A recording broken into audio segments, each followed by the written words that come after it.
All right, it's 2:03 on Tuesday, April 11th, and I'd like to call this regular meeting of the Washoe County School District Board of Trustees to order. And I would like to invite J.J. Batchelder to please do our roll call. Trustee Church. Here. Trustee Mayberry. Here. Trustee Nicolette. Good afternoon. Trustee Rodriguez. Trustee Rodriguez is excused for a professional obligation. President Smith. Here. Trustee Westlake. Here. Trustee Woodley. Here. Ivy Batmall. Madam President, you have a quorum. Thank you so much. All right, so all of our teams are very important to us, but few teams have been in the spotlight more for their importance than our school police officers. And so I would like to invite Officer Richard Miranda to please lead us in the pledge.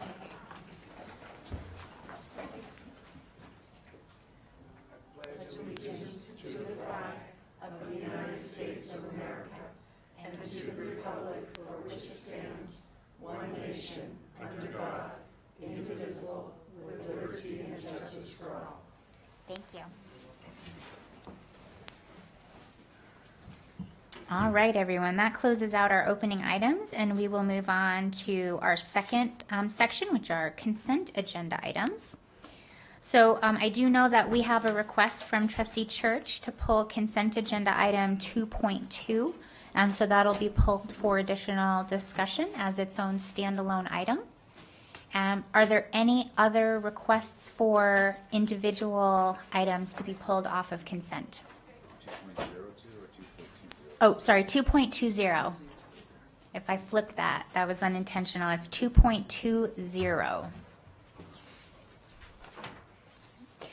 All right, seeing no other items to be pulled off of consent, we'll go ahead and we'll go to general public comment regarding, oh, Alex, did I see? No, okay. So we'll be doing general public comment and discussion for items 2.02 to 2.19 and then 2.21. JJ, do we have public comment for those items? John Eppolito for agenda items 2.04 and 2.05. Thank you very much. Welcome, Mr. Eppolito. Thank you. Nice to be here. John Eppolito on 2.04, arresting students on school property. What I couldn't find, I pulled the meeting materials, but I couldn't find like when you arrest students. And from some of these videos and photos I've been seeing of these fights on campus, I think more students should be getting arrested at school, unfortunately. EducationCrusade.org posts a lot of that stuff, so look at that if you're interested. On 2.05, also, it wasn't on the agenda. You had to pull the meeting minutes, their meeting materials, but that's $19,000 for somebody to help evaluate the superintendent. It seems like you guys should be able to do that. I don't know. Maybe I'm naive. I know for us at Protect Nevada Children, we asked the superintendent months and months ago if certain language would be acceptable so we could try to bring some protection, student data protection back. And the legislative session is going now, and Friday is the deadline. And we've asked a couple times, and we still don't have a straight answer from the superintendent. I know we would give her a very low mark because of that, because she's not really looking after the students' data or the future of these kids. Thank you very much. Thank you, Mr. Eppolito. You're welcome. The board received an email from Trina Hoffbauer related to 2.04. Wonderful. All right. Are there any discussion points? So again, as a reminder, we're going to be voting in their totality for items 2.02 to 2.19 and item 2.21. Trustee Church? I did want to make a comment. I debated pulling 2.04. I voted against it at the policy level. I'm still against it, but I realize it's futile, so I'm going to vote yes on the entire consent, but just for the record, I think that this policy is incomplete, and a couple of issues we agree to disagree, but there's no sense in wasting time, so I want to put that on the record. Thank you, Trustee Church. Trustee Mayberry, I saw your light on, or I think I did. I was just going to make a motion, if you're ready. Very good. Move to approve items 2.10 to 2.19, and then 2.21. Is that correct? Is that my understanding? 2.02. 2.02. Yep. Oh, my apologies. Okay. Okay, yeah, so I'll say that again. I move to approve item 2.02 to 2.19 and 2.21. Thank you. I second that motion. Excellent. So motion by Trustee Mayberry, seconded by Trustee Woodley. Is there any discussion on the item? Seeing none. All those in favor, please say aye. Aye. Aye. All those opposed, nay. All right, motion carries 6-0. All right, so let's move on to item 2.20.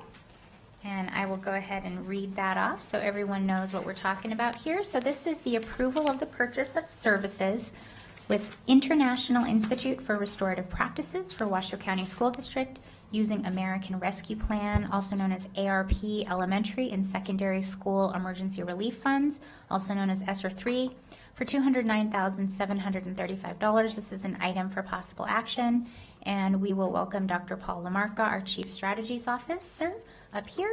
And before we move on, I would like to invite Dr. Enfield to say a few words. Thank you, President Smith. Before Dr. Lamarcus explains a little bit more about this training, I do want to preface it with some comments around restorative practices, because I know there's a lot of conversation about that right now, especially during the legislative session. And the one thing that I think is getting lost is that restorative practices and exclusionary discipline is out of school suspension, expulsion, not only are not mutually exclusive, they can and must coexist. So there will always sadly be a need to remove children, students from school temporarily. And for those more egregious offenses. For a lower level offense, though, there may be a way in which we can talk to them about the choice they made and turn that into a teachable moment.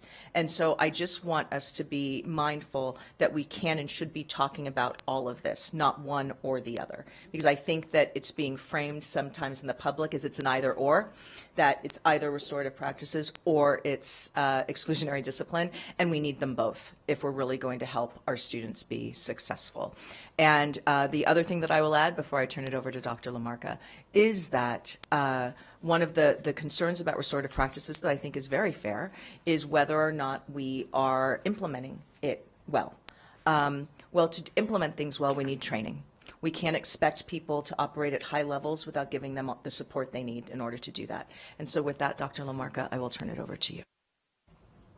Thank you, Dr. Enfield, and thank you, President Smith. For the record, Paul LaMarca, Chief Strategies Officer. We did receive some comments in advance, and so I'm assuming you'd like me to kind of just share that. Yeah, I think that would be a good approach. Just so that Trustee Church knows, he will be the first person that I'll turn to for feedback after this. But let's create some foundational groundwork, because Trustee Church asked some very good questions coming in to this presentation. So let's cover that ground so that we're all working with the same information. Okay. Thank you very much for that clarification. So with this particular, International Institute of Restorative Practices, they are the expert agency around restorative practices. The state of Nevada has worked with them for several years now, intermittently, especially because of the disruptions of the pandemic. And the school district has had some work with them dating back several years. We were actually, just after AB 168 was passed in the 2019 legislative session, we contracted with IIRP to begin providing large-scale training for many of our schools. We were using a phased approach where schools would kind of, as a cohort, go through a series of trainings. As you know, that was interrupted by the pandemic, and they were actually a very good partner. They let us out of the contract. They weren't providing the training. That was a positive thing. As part of the ESSER 3 application, and I believe there was pieces of ESSER 2 that were also used to in part fund work with IIRP, but as part of the ESSER 3 application, which you saw in July, I think, of 2021, this was part of that package, and the board did approve that unanimously, and I recognize things have changed since that period of time. The money that you see that is for this particular contract was earmarked as part of the trauma-informed practices grant from the state. That's part of that ARPA funding. Without using this funding in this particular way, we probably would end up not being able to use it in a different way. Part of the timing around this is it is critical that this is a sought-after group. We need to get on their schedule. We need to prepare for trainings. The time frame for the contract extends until, I believe, the end of August of 2024. The big first full-scale training would occur this summer outside of contract time. That was one of the questions that was raised. Why would we pull teachers out of classrooms for this? The training, the first big training would occur in summer hours. Teachers, administrators would be stipend for this. Now, to Dr. Enfield's point, the first set of training through IIRP is actually primarily around building community, climate, student engagement, building relationships. I think often when people are thinking about restorative practices, they're immediately going, if they really have any good understanding of it, they're immediately thinking about formal conferencing, dealing with kids after something negative has occurred. That is part of restorative practices, but it is a small part of it. And in fact, that small part of it does not work unless you've already built community, you've built an inclusive environment, because part of the goal with restorative conferencing is to hold a student accountable for their behavior, including consequences, give a victim an opportunity to talk about the impact that they've experienced, and then to reintegrate the student who is the offender back into the community when possible. So all of the training for teachers from the time span beginning when hopefully we get approval of the contract through the end of August would be off contract hours, heavy involvement in the summer of 23 and the summer of 24, and there will be some off-contract follow-up trainings during the school year, but again, teachers and administrators would be compensated for that. I know there were questions about, well, we're in the middle of a legislative session, and that is right. And we met with you guys a month ago and had a very long discussion about student behavior. It was a worthwhile, substantive conversations. And part of that, if you recall, is we provided an update on the legislative session. We summarized 4 or 5 bills that had been introduced to that point, all of which had some language regarding restorative practices or restorative justice. That's the dominant language of restorative justice. We tend to use restorative practices. 2 bills have been introduced since that period of time, one from Assemblywoman Dr. Taylor. I believe that's AB 194, but please don't hold me. No, it's 258 or something like 285. Thank you. And then, of course, the Safer Schools Act from Governor Lombardo. That's Assembly Bill 330.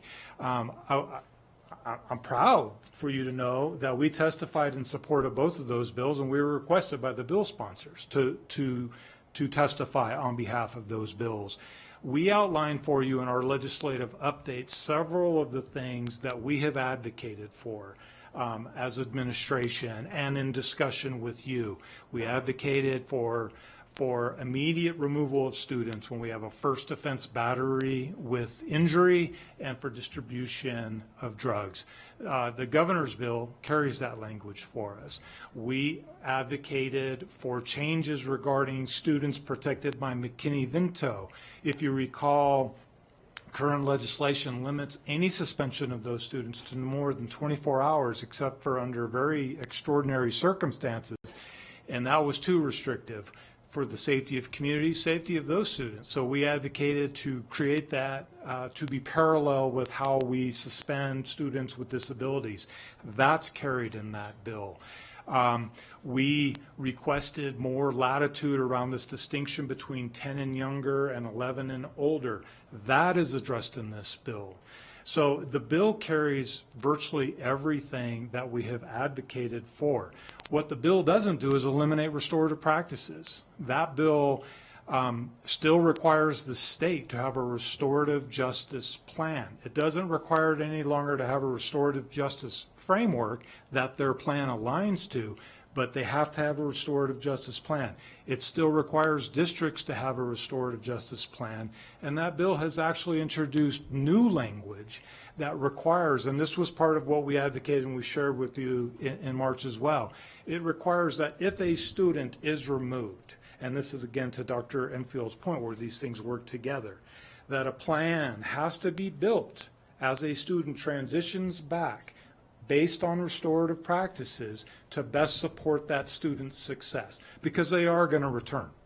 They are going to leave the traditional school, they are going to go to an alternative school, and they're going to come back, and we need to do the best we can to help them be successful. I bring that to your attention because there are no bills that have been introduced that eliminate restorative practices. We're halfway through the session. So bills have to make it out of committee this week. So the dead date is the 14th, and any bill that doesn't make it out of committee with a vote, it dies. It dies as rule. I suppose there is a remote possibility that something could happen drastically with restorative practices. We have the ability to get out of that contract as long as we haven't provided the services yet, and as I've mentioned, those services will be provided in the summer. So entering into the contract now allows us to be best prepared and to prepare and build the capacity of our teachers moving forward, and it doesn't put us at any risk. And it is fully consistent with current legislation and with everything on the horizon in terms of legislation. The only other comment I will make is that Dr. Enfield was right on.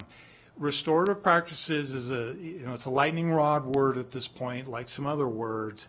But the success of that or the failure of that is largely a result of proper implementation. And there has not been an opportunity statewide to properly implement this. There has not been the training that's required to build capacity of teachers and administrators to carry this out. This is an opportunity to move in that direction. Thank you, Dr. LaMarca, and thank you, President Smith. The only thing that I will add is I do need to point out that Dr. LaMarca has been instrumental in being responsive to Governor Lombardo's team around this work to make sure that revisions to the current bills reflects what is really practical and doable for our staff in schools. And so I want to publicly thank Dr. LaMarca for that. And I also want to acknowledge that that he is right, that we are looking to make the bills more manageable and practical for our staff in schools, not an elimination at all of restorative practices. So thank you, Dr. LaMarca. I appreciate that. Thank you. All right, before we go to public comment, I want to make sure that Trustee Church is able to go first. So in keeping with our standard approach, let's do clarifying questions and explore anything that you would like some more information on before we go to public comment, and then we can have more of a substantive conversation. But I want to make sure you go first.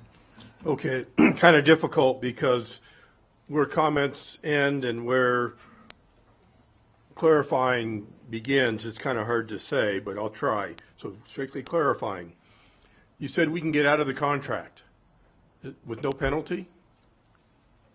There should be no penalty. It's a 30-day. Our typical language allows us to leave a contract if there are compelling reasons with 30 days notice. So my understanding of it is as long as we are 30 days prior to any substantive work, we would be able to get out of the contract, or we would be able to end the contract and pay for the services that have been provided to date, but not services that are planned for future dates. And again, I'm trying to keep within the confines of the direction I'm receiving. Well, no, there's no confines. I just don't want us to start building consensus before we've heard from the community. Okay. Any of our opinions may be changed when we hear from public comment. So by all means, make comments, ask questions, Sure. But I don't want us to start building consensus before we've heard from the public. Okay. Clarifying, you said a couple bills. I think there's probably 4 or 5, AB 75, AB 65, AB 400, as well as the one that Assemblywoman Taylor, 285 or 287. So I would dispute that there's two. Excuse me, if you recall, what I said is that in March, we covered, I think, 5 bills, and that since then 2 have been added. So 6 or 7 bills are active right now that address this. And then whatever survives after April 14th, passed by committee, or correct me if I'm wrong, or by exemption, or then could be modified. We don't know. We have no idea what those are going to, when the meat grinder is done. We clarifying, we have no idea what those are going to say. Yes, that's true. So when a bill is heard, there's a hearing and there's presentation, and typically there's a summary of bill content. And then often what happens is people will talk about specific pieces of language.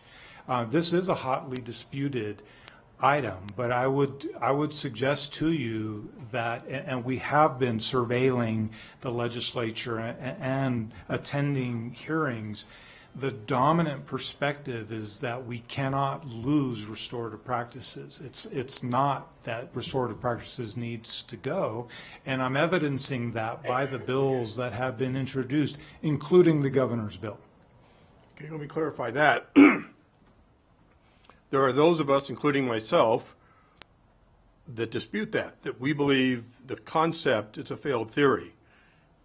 Do we not have a place at the table to have that belief? You absolutely have a place at the table to have that belief, but my responsibility in part as an administrator is to make sure that we are following law and that we are preparing our teachers and our administrators to follow law. Right now, restorative practices is part of the law. We do think, as Dr. Enfield commented, that this is a set of practices that can work and must work and should work in combination with some exclusionary practices, things that we do know are occurring in our building, and we support that. So yes, there's a seat at the table, absolutely, but I'm telling you, the discussions that we've had, it does not appear that there's going to be substantive change with that. And then I couldn't find the exact wording, but to clarify, somewhere in the staff report, it's stated to the effect that if we don't approve this, we could not comply with the law. Are you aware of that, what I'm paraphrasing? Yes, yeah. The law mandates restorative practices. There was an interruption of the implementation of restorative practices due to the pandemic. So, for example, you may recall, I believe you were a trustee at the time, but the state actually kind of sweeped some funding that had been provided for SEED, social, emotional, and academic development, which funded some of the things that we're talking about right now. So the state ceded that they're pulling back on the implementation, but they're not any longer. So if we are to comply with the law, and if we're to do the best for students and teachers to create safe environments, it is in our best interest to train them properly. To clarify that, in our best interests. But if we vote no, let's just suppose we vote no. It's not absolute that we're in violation of the law. I mean, that statement that was in there, I think, was overstated. Would you agree with that? That saying we're in violation, we have to approve this would not be accurate. Dr. LaMarca, thank you, Trustee. Let me offer some clarification. I don't know if this will do it. I think what you're saying is if we don't do this, are we technically in violation of the law by not passing the contract? I don't believe that by not passing the contract we are. However, we are putting ourselves in deep jeopardy by not complying with the law if our staff is not able and equipped to implement restorative practices responsibly and doing it well. And I have a lot of statements and comments, but I'll hold those in reserve. All right, seeing no other lights, let's move on to public comment. Thank you very much, Dr. LaMarca. James Benton. Hi, Mr. Benton. You get to be first up. Welcome. You're the warm-up act. I get to be the first person on the hot seat. Good afternoon. It's a pleasure to be here. and discuss this issue. Many of us have disagree with discipline in the schools, how it's been going. Concerning restorative practices, I would first like to see a trial run concentrated in a few problem schools to see how restorative practices work, what the results are, so they can be evaluated. At this time, I'd like to see this contract held in abeyance until after the school year, when you can get more results on discipline issues, how to correct them.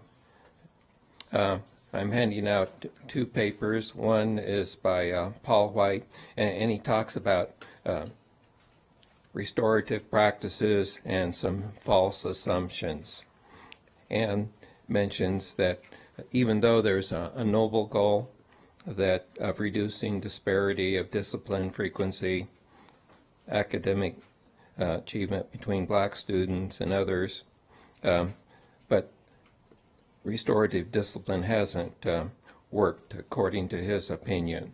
So we should at least take a look and evaluate that. He talks about two assumptions. One, that the failure in the schools is due to a racially biased system, and that blacks are suspended and expelled more frequently than other students. Well, if they, Mr. White says that if they do those behaviors that result in those consequences, then that's how it is. He talks about Thomas Sowell, a famed black economist, saying that parenting is, and their cultural values do not often lead to success. But there are many examples of black students that are overachievers and academic, talented, and have made big achievements. Another false assumption is that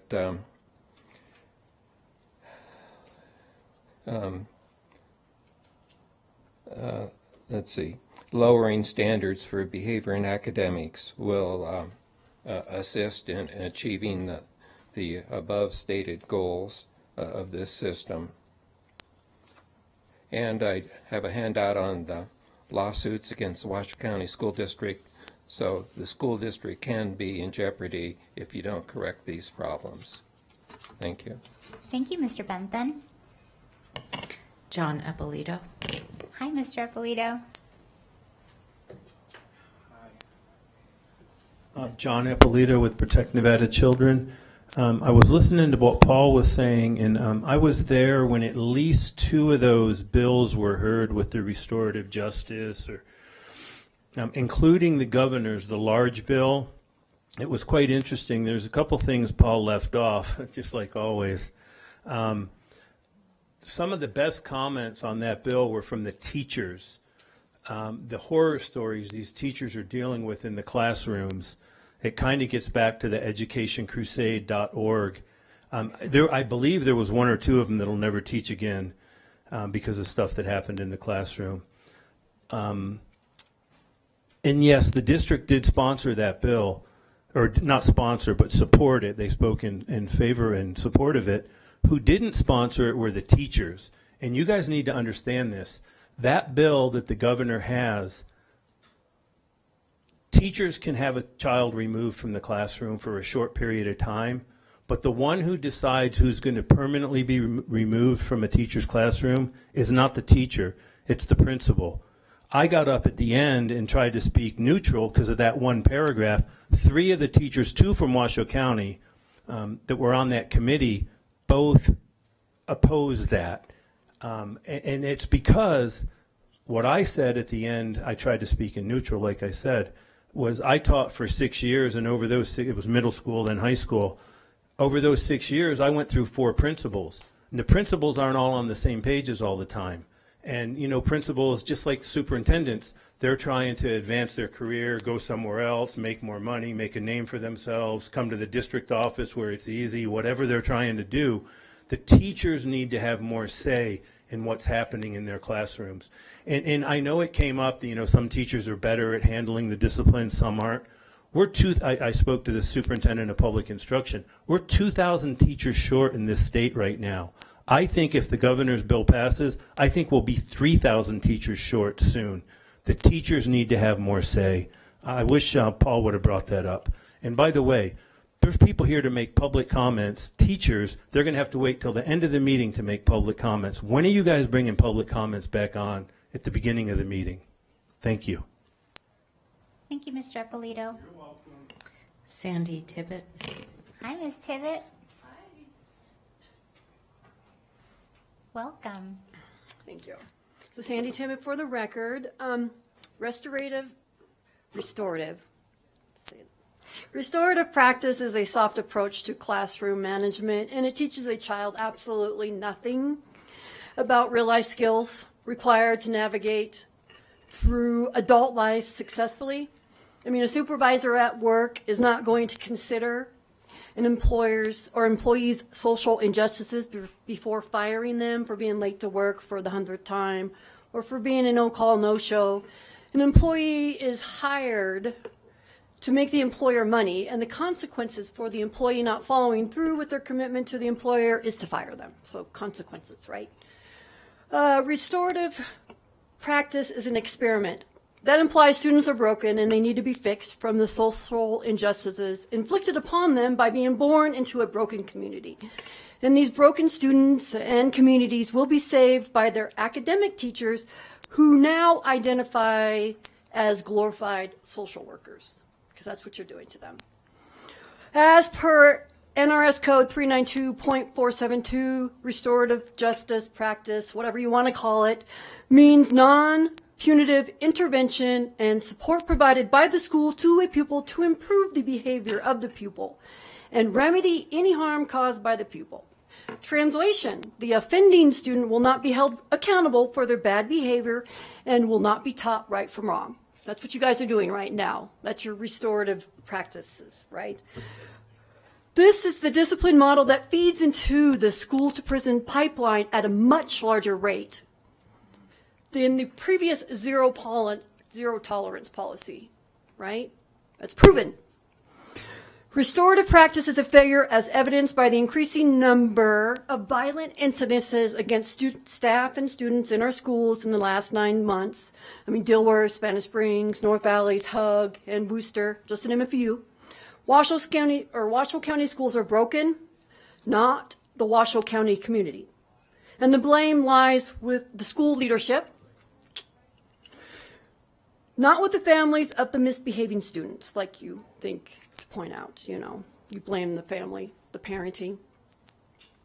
The superintendent, board of trustees, and their policies have failed. They are complicit to the violence and disruptive behavior due to their inaction to enforce the laws. And changing the language from restorative justice to restorative practices does not make the policy any more effective. It is still a pig wearing lipstick. The International Institute Restorative Practices is in the business to indoctrinate and weaponize teachers to be social justice warriors who experiment on children with broken restorative ideology.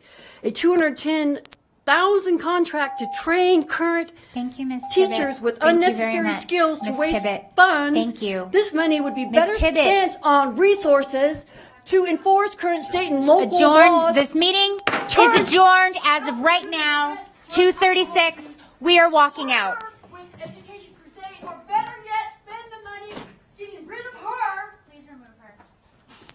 And get real leadership. We've adjourned the meeting. The trustees need to leave. We've adjourned the meeting. All right.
It's 2:40 p.m. and we're going to re-adjourn this meeting, and I'd like to open with a statement.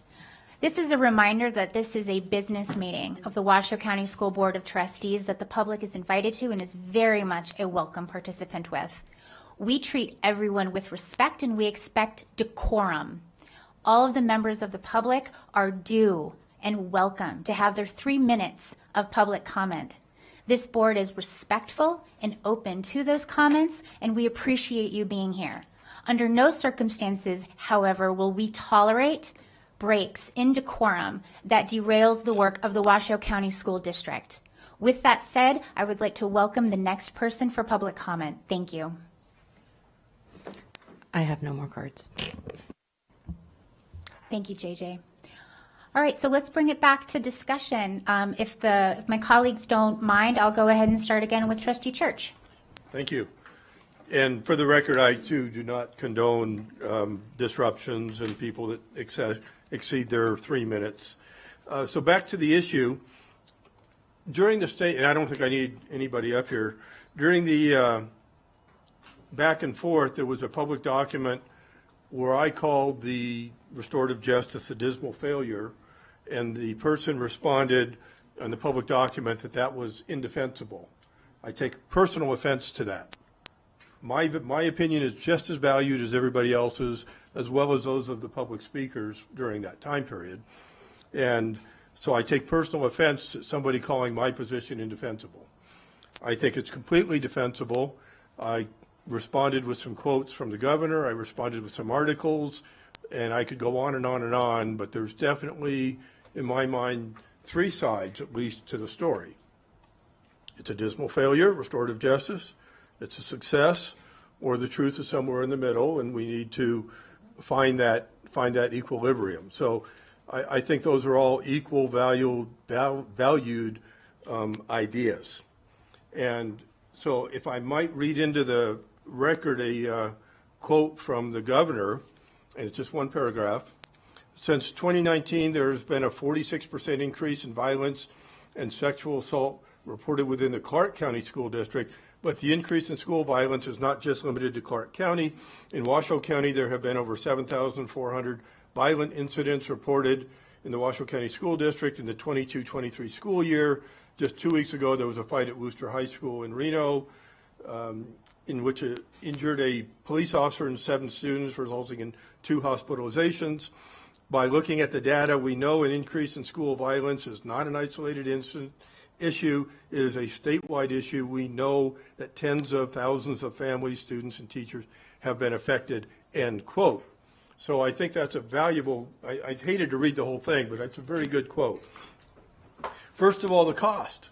For us to pull, because I'm trying to stick exactly to this agenda item, the cost of $200,000, it's taxpayer money, whether it's ESSER or not. The cost of pulling 450 teachers or staff out for 2 days, whether it's during class or not, is excessive. The cost of this practice on teacher retention, as was mentioned, and recruiting. We had students, and I didn't know this, I looked at our absenteeism rates. Some of those students are reporting they're absent because they fear for their safety. And I thought that was very important. If the parents aren't happy with the school districts, many of them pull their kids out of school. That's lost revenue. So I could go on and on, but I think I've made my point that I think we need to postpone this or just say no. Thank you, President Smith. I was very upset with what just happened, but now thinking about it, I think this is a perfect example of what's happening in our classrooms. There's a disruption, either what just occurred with yelling and screaming, or even a violent act, except I think what's happening a lot of times in the classroom is then they're trying to work through it in the classroom. What if we had just done that in here in this room and tried to work through this disruption? Are we going to be able to continue on with our work? If they're trying to do the de-escalation and work through the disruption or the violent act in the classroom with the students, are those students going to continue on with their work? No. So I'm kind of, I think, in the middle here. I don't think we can do something properly without the education and the training. But I think what also has to happen on the other end, and I kind of think the public would feel more comfortable with this, if there is a threat, it is removed. And then the de-escalation, the talking through is not done in the classroom, just like we didn't do it in our boardroom. It was removed. We're continuing on to do good work.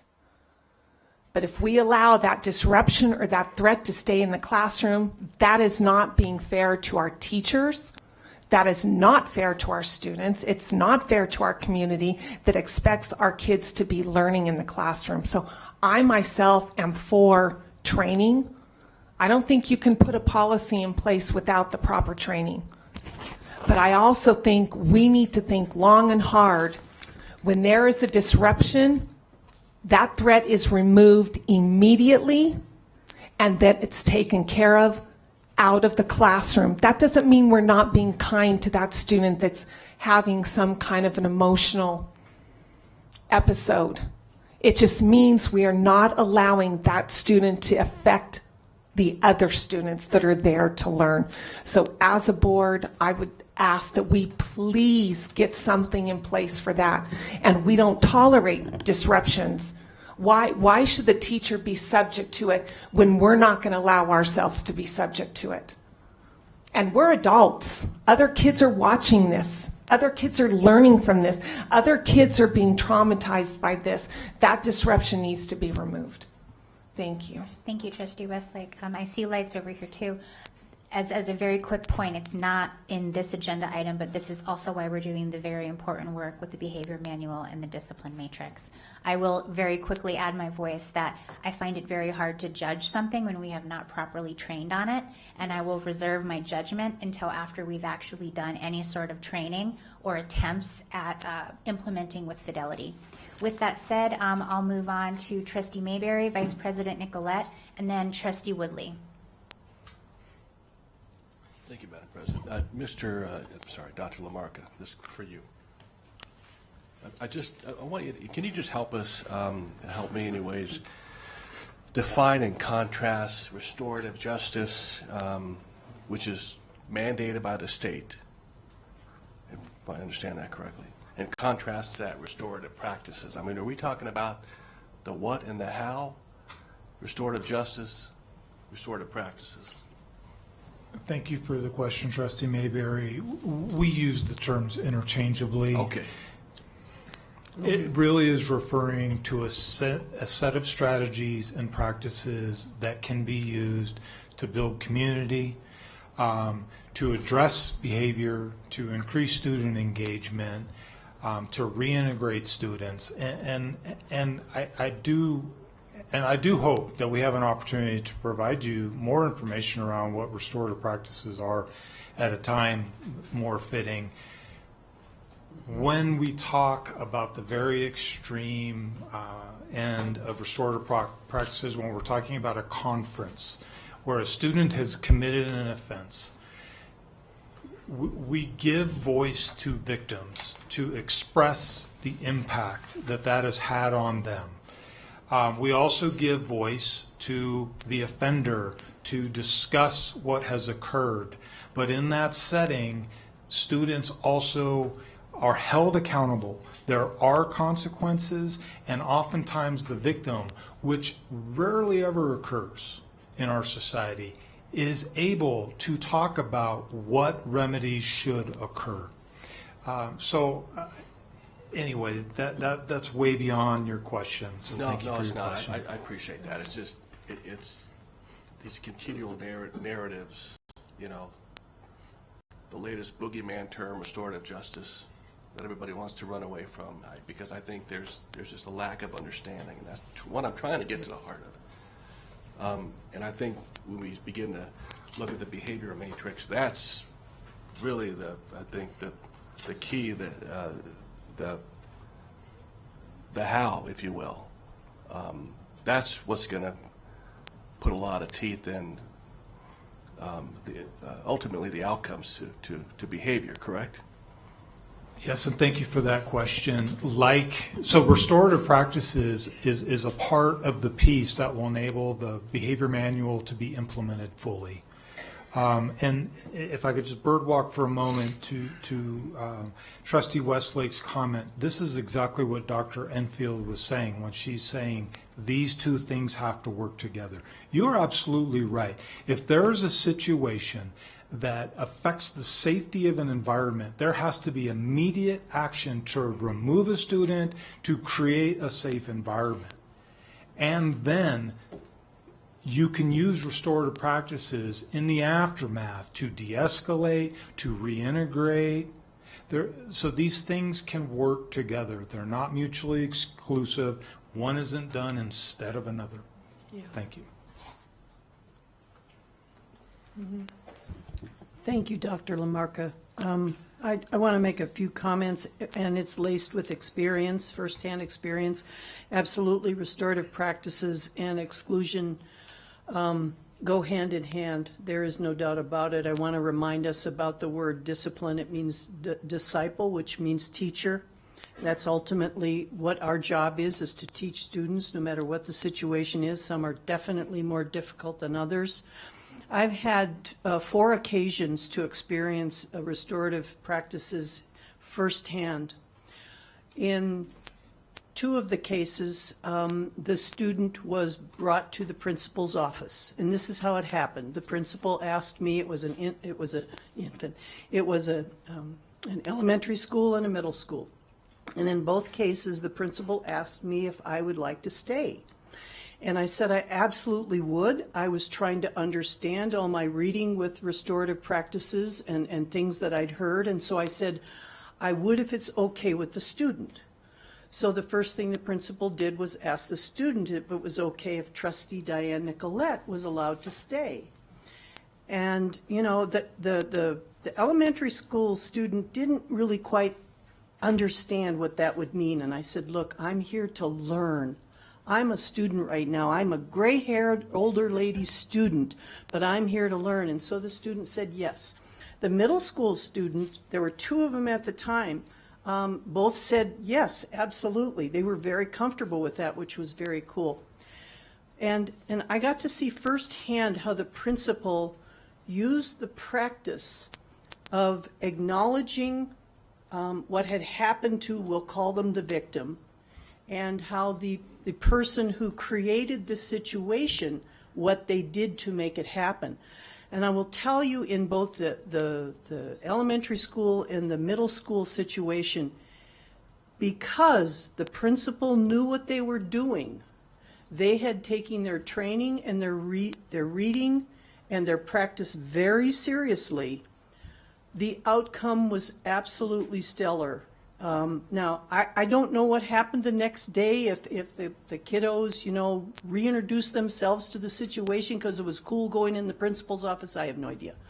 I do know that when the children left the principal's office in both the elementary and middle school, those kids shook hands and they went back to their respective places. And it was a really wonderful learning experience for me. The other 2 were high school. And they were granted very different, and they were different high schools in Washoe County School District. In both cases, the student was taken out of the classroom setting, and a counselor, a school counselor, intervened at that point. So the teacher at that point was not resolving the situation because these were a little more escalatory. They needed to be handled by the top dog in the school. So again, I've not seen it work in the classroom that I know of. Maybe I haven't, I didn't know what it was. But at the high school levels, it was absolutely remarkable to hear how the person who's properly trained and practiced, that is key, to be able to help those students, and me in the background watch this, was such a gift because the students came from anger and retaliatory behavior to really talking about what was bothering them. It took time, it took patience, and it took a certain level of training and dedication.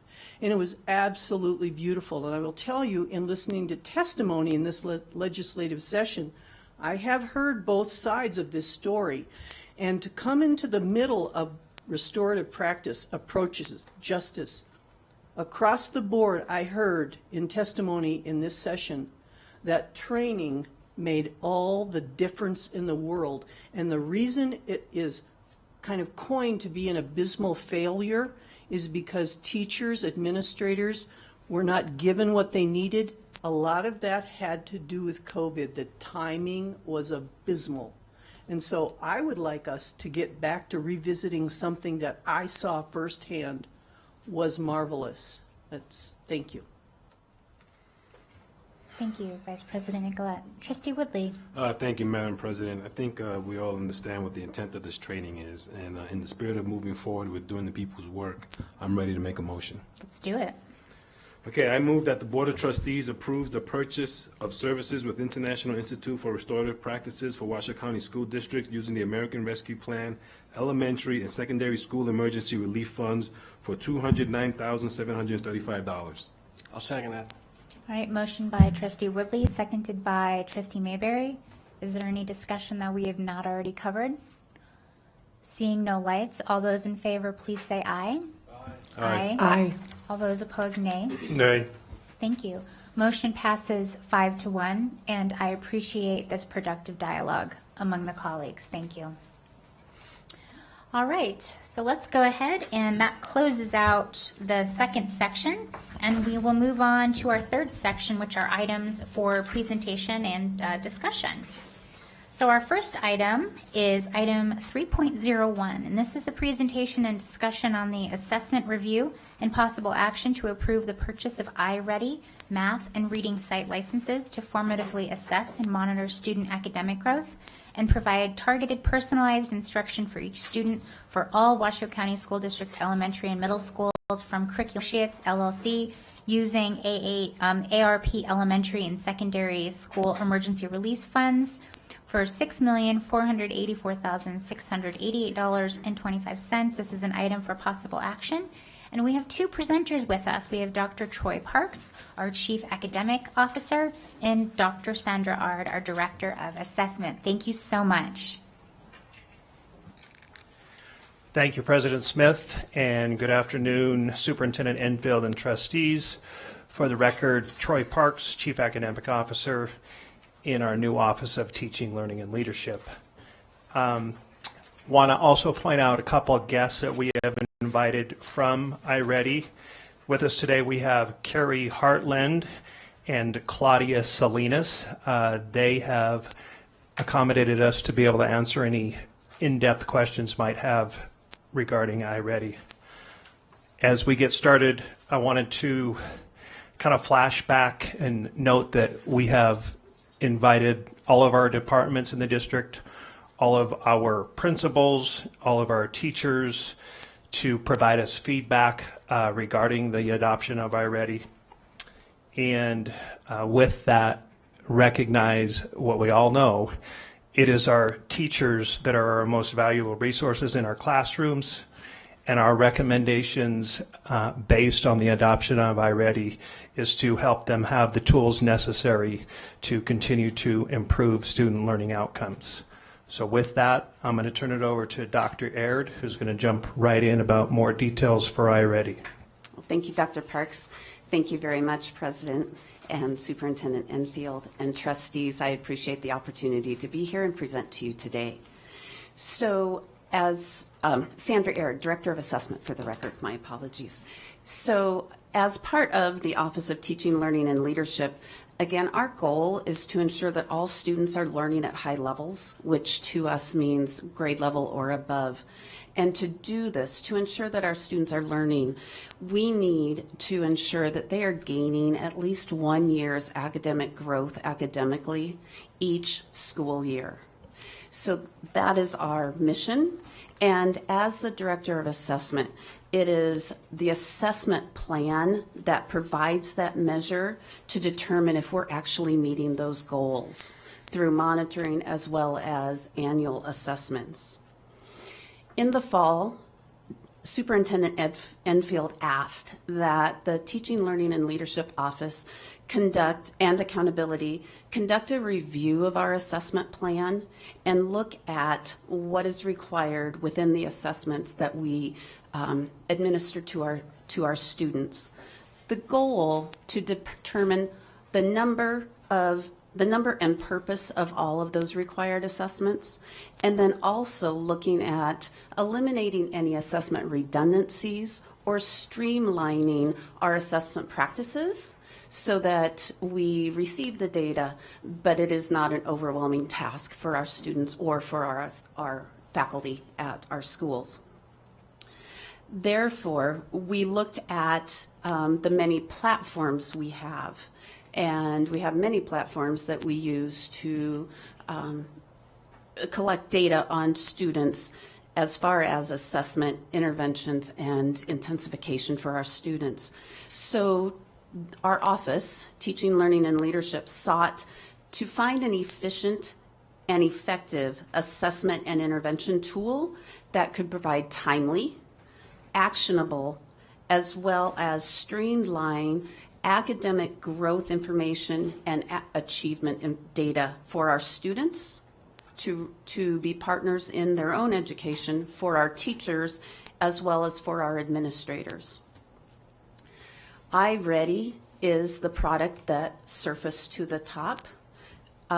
It is a tool that is a product of Curriculum Associates, and this tool we recommend to streamline our assessment practices as well as our intervention and enrichment practices for our students.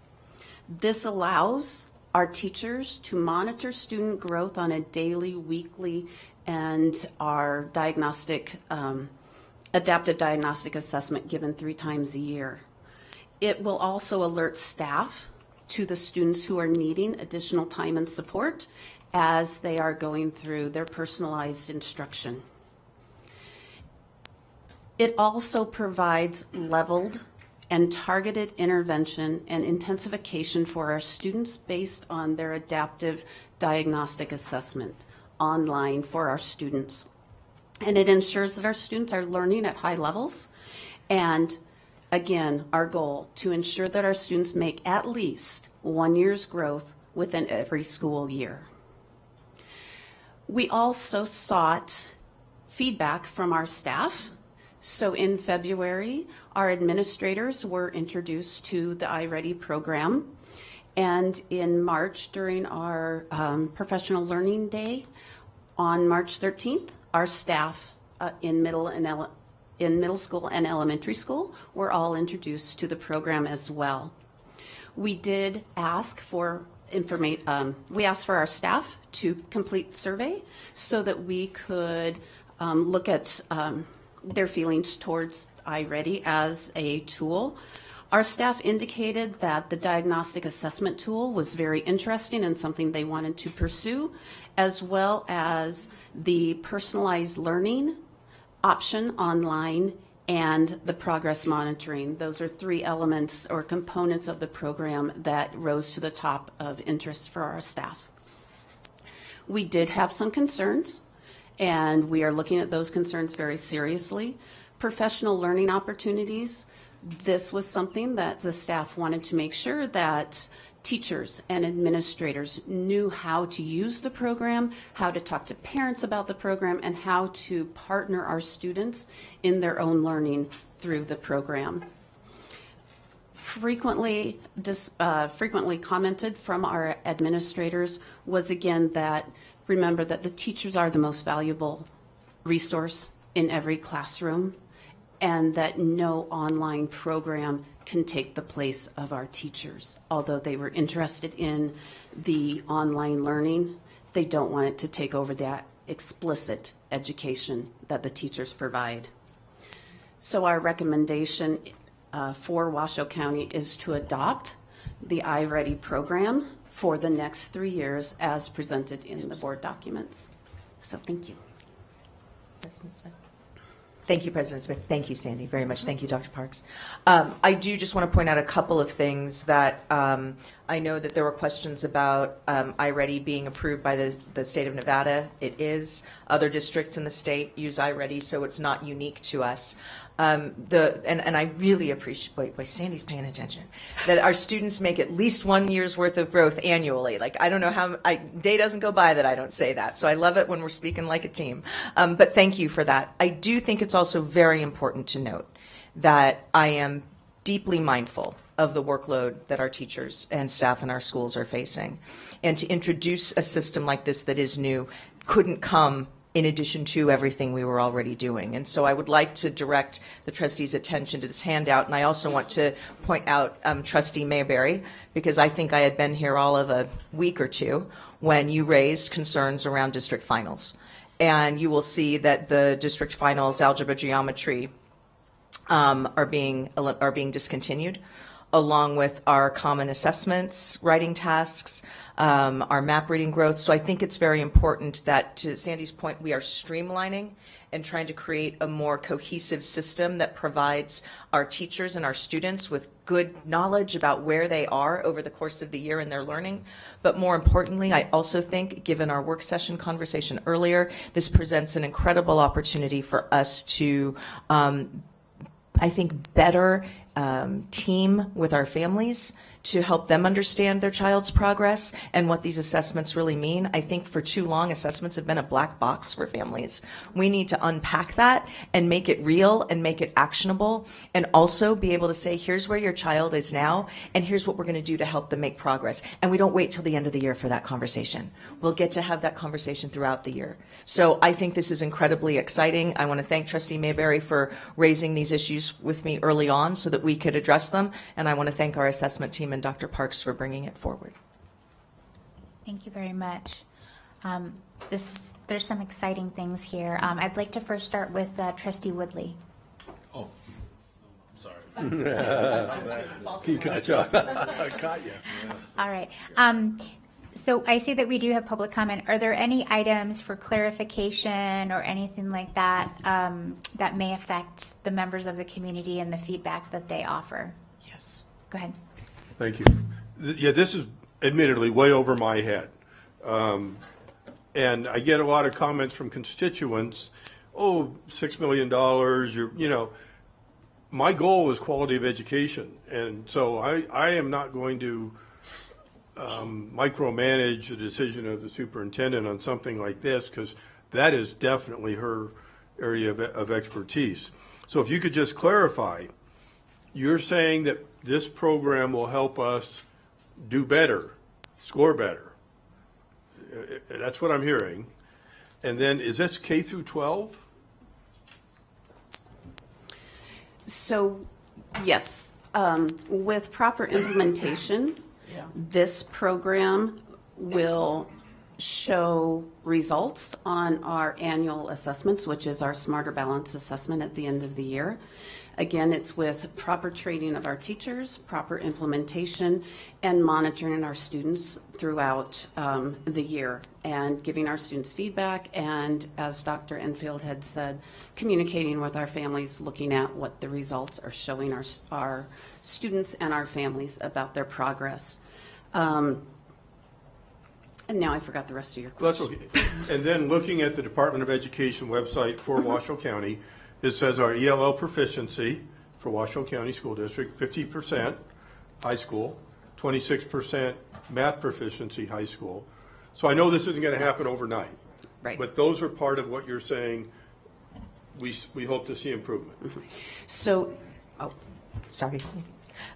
I just, yes, we will see improvement over time, but here's the more important thing when we talk about growth and why growth data is so important, Trustee Church, that if I enter 5th grade reading at a 2nd or 3rd grade reading level, and that's identified on the first week of school because I'm assessed, and my teachers have had good training, and they are able to provide some interventions, even, and the research is pretty clear on this, even the best of teachers, and we have many of them in the Washoe County School District, is hard pressed to help a student make more than 2 years worth of growth in 1 year. That's a tall lift. So if I'm coming and reading at a second grade reading level in 5th grade, when it gets to the SBA, I'm still not going to pass that. But I've made 2 years worth of growth, and we keep that up, I'm caught up the next year. So initially, you may not see that change in SBA scores, but we will be able to show that our students are making growth. And I think it's equally important that we point out that for a 5th grader who comes in reading at a 7th grade level, their families and they should expect that they are reading at an 8th grade level coming out of there, right? So this is about moving all of our children forward wherever they meet us in their learning at the start of the school year. May I please add to answer Trustee Church's question as well? Thank you. So it is a K through 8 initiative. What I think we are most excited about is we have often come to you with about all of our work around professional learning communities, and I believe you've heard from our administrators and our teachers that we feel like we're doing a pretty good job there in really having fidelity to professional learning communities. And the concept there is to improve student learning outcomes. With our current assessments, you would have to analyze the results and sit side by side, and I'd be talking to Dr. Aird in our 5th grade classroom and saying, hey, how'd your kids do here? How'd your kids do here? What standard is this assessing? And we'd have to analyze together with our 5th grade team. The biggest concept about iReady is it immediately does the analysis for you and provides you guidance at the teacher level of what kids need to learn next, and even more importantly, what a specific student in your class could do right now on the platform to progress in their learning based on standards right now. So the efficiency for our teachers is tremendous. Okay. That's excellent. Vice President Nicolette, clarifying questions before we go to public comment. Absolutely. And efficiency and efficacy are awesome. So I have 2 questions very quickly. I still have a hard time wrapping my mind around why it's a good thing we're getting rid of district finals in algebra, geometry, formal geometry, algebra 2, and honors algebra. Why is that a good thing? So why is that a good thing? I'm going to go out on the thin limbs. While it was extremely well-intended that at district level, we wanted to make sure with fidelity that every student who passed algebra, up geometry, that they had an assessment that we with confidence could say, no, that meets the definition of college and career ready. What has happened, carte blanche, no judgment, is that our assessment was here and our teaching practices were at a different level, and for many years we tried to bridge the gap between the two and hadn't had any success. And so in my mind, why it's good news is we have stopped trying to make it fit and make it work. And with the iReady product, we are excited that we have an opportunity on a voluntary basis that some of our schools are wanting to adopt if they get the chance, that they would have that type of assessment for algebra to be certain that they're on a college and career pathway and that they've met the standards that we expect to be mastered in algebra. Vice President Nicolette, Yes. I've also heard from many teachers who welcome this decision, that they did not feel that that data was helpful and that that assessment was informing their instruction or helping students really understand where they are. And I've heard that from teachers and parents. Okay. I want to be clear, too. Is it true that the state is bringing back end-of-course exams? The end of course exams will be administered this year to our freshmen, well, our algebra classes, as well as science. ELA will be administered as well. And so to that point, Vice President, it seemed unnecessarily cruel to be redundant in assessing our students. And of course, exams are coming back. We didn't need to do our own as well. Absolutely. You, Dr. Parks, you use a term that's always kind of a red flag for me. And then I have just one more question. And you don't need to address this right now. This is a complex issue. It's kind of a site-based management. You use the word voluntary. And I guess it would be a good idea. So if Principal Diane says, oh, we're not going to do that, then what happens? So this is specific to the algebra piece, and it is not a, our iReady partners are here to answer this too, but my understanding is not a package that we are presenting in this presentation today, but we were very interested in common assessments for algebra teachers to be making sure that they have a tool. And so on the heels of getting rid of our common algebra finals, we thought it would be prudent to offer it as an opportunity and then see how we do with a pilot and then evaluate from there. Does it become an expectation, or where does it go from there? I like a good a pilot project with integrity. Absolutely. One last question.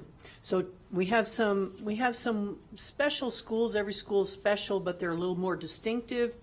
TMCC High School, Turning Point, Inspire, Piccolo, Innovations, and AACT will all be part of this iReady endeavor? Negative. Negative. So you might have some Inspire students participate in the middle school part of Inspire, but it's a K through 8 focus and platform. So any of our high schools, we would have to do professional learning to help them interpret data so that our freshman teachers know where a student is at in reading and math, but it's more specific to a K through 8 growth. Maybe Piccolo? And another question. Maybe I should let this go. Thank you. I'm happy to. Trustee Mayberry. I saw your light on, Trustee Mayberry. I'm sorry. Okay, thank you. This is a lot. I mean, just to what Trustee Church said, this is a big item. I mean, I can understand why it's a little complicated to understand. It's hard to kind of get your arms around it, but we're not testing students anymore. I mean, we're going to continue to assess our students. I mean, nobody should misunderstand that. And this puts in some measurements so we can track their progress. Let me just, please. The iReady will be administered 3 times per year. And then the clarifying question I had is whether it's administered twice or, I mean, it varies. I see IEP teams on here. Who develops these questions? I mean, I'm assuming they align to the standards, but the test questions are developed. Are they already developed? So yes, we are buying a product where the adaptive diagnostic assessment is created with items, with test writers from Curriculum Associates. It is adaptive in that students will be given an item on their enrolled grade level. Depending on how they do, they might get an easier item the next time or a more difficult item, and it will get more difficult as the student is successfully answering items so that we can find out, as Dr. Enfield had mentioned, those 5th graders who are at the 7th grade level, as well as those 5th graders who are at the 2nd grade level, so that we can attend to each individual student's needs. So to answer your question, Trustee Mayberry, the Curriculum Associates have created those assessments so they're adaptive with item banks that will help us guide those students. Excellent. JJ, can we invite public comment? Oh, sorry, I apologize. Trustee Westlake. Okay, thank you, Madam President. So I just heard that it's voluntary. So if not all of our schools in the district are utilizing this, how do we know if we're succeeding as a district? Sorry, I think we muddied the waters here. What Dr. Parks was talking about as voluntary was at the high school level. What we are bringing to you tonight is K-8, and that is not voluntary. That will be across the board. Thank you. I think Trustee Church has a clarifying question again. Yes, I'm very confused. This might be a question for OML or something. I must have not done my homework. What does this have to do with not giving algebra geometry tests? I don't see anything. We're not voting on that, right? We're voting on approving a contract for $6 million. I'm in the dark about not giving geometry tests. I can address that. Apologies, Trustee Church. Let me clarify. So in discussions with multiple trustees, one of the questions that came up was around how are we going to streamline assessments across the board, writ large. And you are right to point out that we are talking right now, what we're bringing forward is K-8.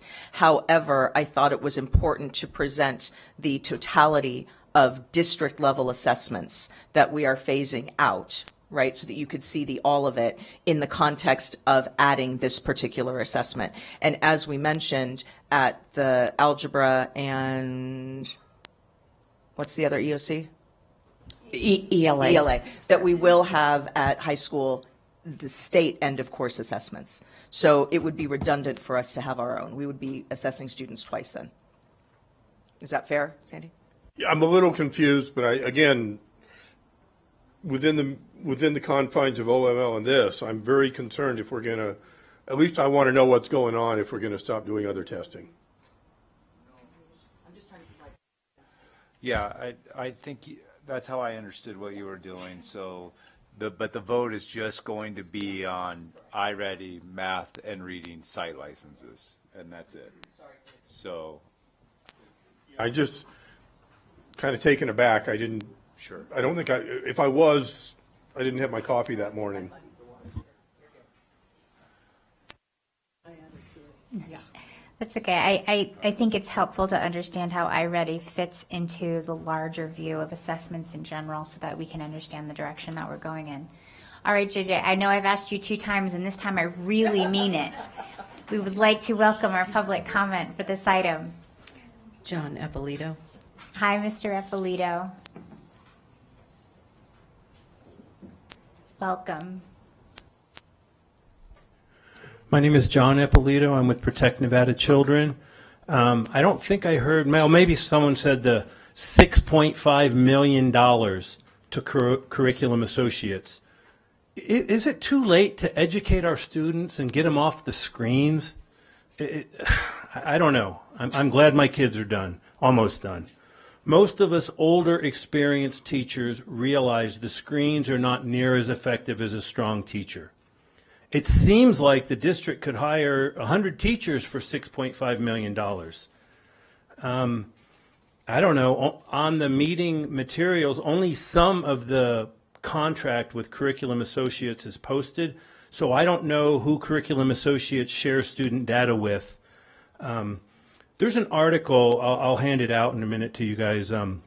Annette Rothman, a pediatric nurse practitioner here at Renowned, who only deals with psychiatric issues in kids. The title of the article is Screen Time Causing Exacerbating Childhood Psychiatric Disorders. Sometimes Ms. Rothman prescribes a week or 2 away from devices. And she's also told me that Washoe County School District policies sometimes interfere with that because the kids have to have their screens to do their work.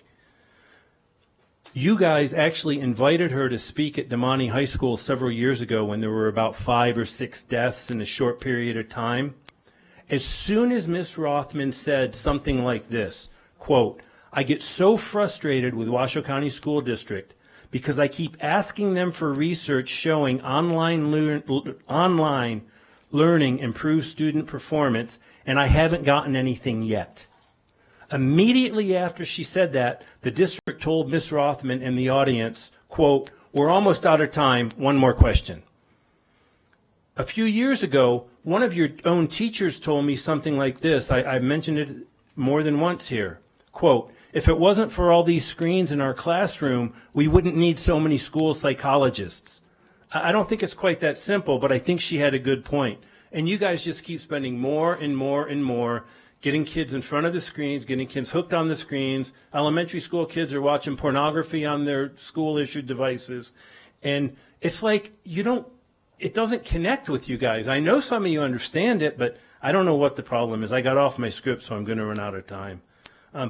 By high school, the kids know the online classes are a joke. That's why we didn't let any of our kids do online classes in high school. The SBAC test, there's bills in Carson City right now. I don't know where your lobbyist is. There's one good one to reduce the number of tests. And that end-of-course exam, those 4 exams, when they first came out, they were designed so that kids would pass 4 exams. Now they just have to take them. Thank you so much. You're I welcome. appreciate it. That's all I have on this item. Thank you. On the topic of technology, it's related to this. Do we have a plan in place to make sure that all of the technology equipment we have in the schools is able to run the program? I know we hear a lot about the age of equipment, but are we also technically prepared to roll out this very important and very expensive product? Yes, thank you, President Smith. We did take that into consideration, and we did work with IT. And as a tech-rich district, we have 80% ratio to our students that we have laptops for. And we can get more details, but my understanding is that 100% of those are within the last 5 years. So we feel well positioned to be ready to implement this in the fall, and we will be ready. Can I add? We will ensure school by school that every school has the devices that they need in order for this to be successful. I want to state that publicly. That is on all of us as a team, and we will find out from every school what their specific needs are and meet them so that this can be successful for our students. Thank you. One other thing that I do want to share about the assessments is there's a few things that came to me when I first joined the board. And assessments was one of them, how many assessments we do. And it's well intended. We want to know how kids are doing. But there were so many different assessments, and fundamentally it takes away from instruction time. To Mr. Ippolito's point, there's nothing that really takes the place of a high-quality instructor in front of children. But with all of these assessments, it takes a lot of time, even though they're well-intentioned. And so, although I am personally unfamiliar with iReady myself, I am looking forward to seeing the compounded benefits of the reduction of all of that non-instruction time previously used for assessments, which can now be built back into the classroom and with the analysis already being done. So I do believe that this is something that will build on itself, and I look forward for us to closely track the results and to see how this develops for the district. So I'm in support of this. Trustee Westlake and then Trustee Mayberry, and let's start maybe making our way over because I'm feeling the consensus around this. Okay. Thank you, President Smith. I don't know if either of you can answer this, but approximately how much time are we talking about a child being in front of a screen? Because I too have concerns about that. There's even studies that say it decreases dopamine. My husband has Parkinson's. I see the effects of the decrease of dopamine, and that would not be a healthy thing for our kids. So how much time are we talking about in front of the screen? I like the assessment part of this. I just don't really like the on-screen time with this. I understand that, and like I said, the adaptive assessment will be online, and that's 3 times a year. The personal online learning is suggested no more than 45 minutes a week per subject area. And again, as both Dr. Parks and I said, The response from administrators, site administrators, was the teacher is the most valuable resource in the room, and we don't want to take that away with screen time. And while some of the kids are having screen time, the teacher will be meeting with small groups of students with scripted lessons that iReady identifies this group of kids need this kind of support. So it is not overwhelming screen time. Perfect. You said one thing that I think could strike fear in the heart of some teachers. So no, Sandy, you're just fine. You said scripted. We are not scripting instruction. I want to be clear about this. We are providing teachers with good resources that are aimed at the needs of their students based on what the assessment is. I just want to be really clear. There was a time many years ago in education where we were scripting instruction, and I do not think that honors our teachers as professionals, nor do I think it's best instructional practice. So I just didn't want someone to hear that and misinterpret. No apologies needed. That's okay. Trustee Mayberry. Thank you, Madam President. I'm ready to make a motion if you're ready to accept it.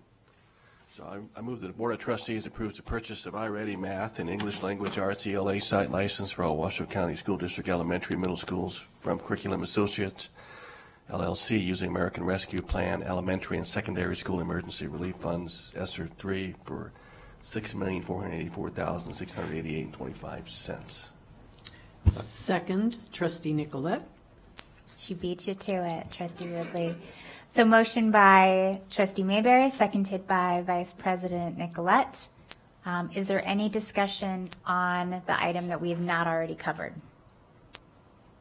I see your light on, Trustee Westlake. No? Okay. All right. That's okay. So all those in favor, please say aye. Aye. Aye. Aye. All those opposed, nay. All right. The motion carries 6-0. Thank you very much. All right. So we are going to go ahead and close out item 3.01. And 3.02 will be a presentation and discussion on the progress and schedule of the district-wide strategic planning process conducted by Performance Fact, Inc. This is an item for presentation and discussion. Our presenter will actually be our very own Dr. Susan Enfield, our superintendent.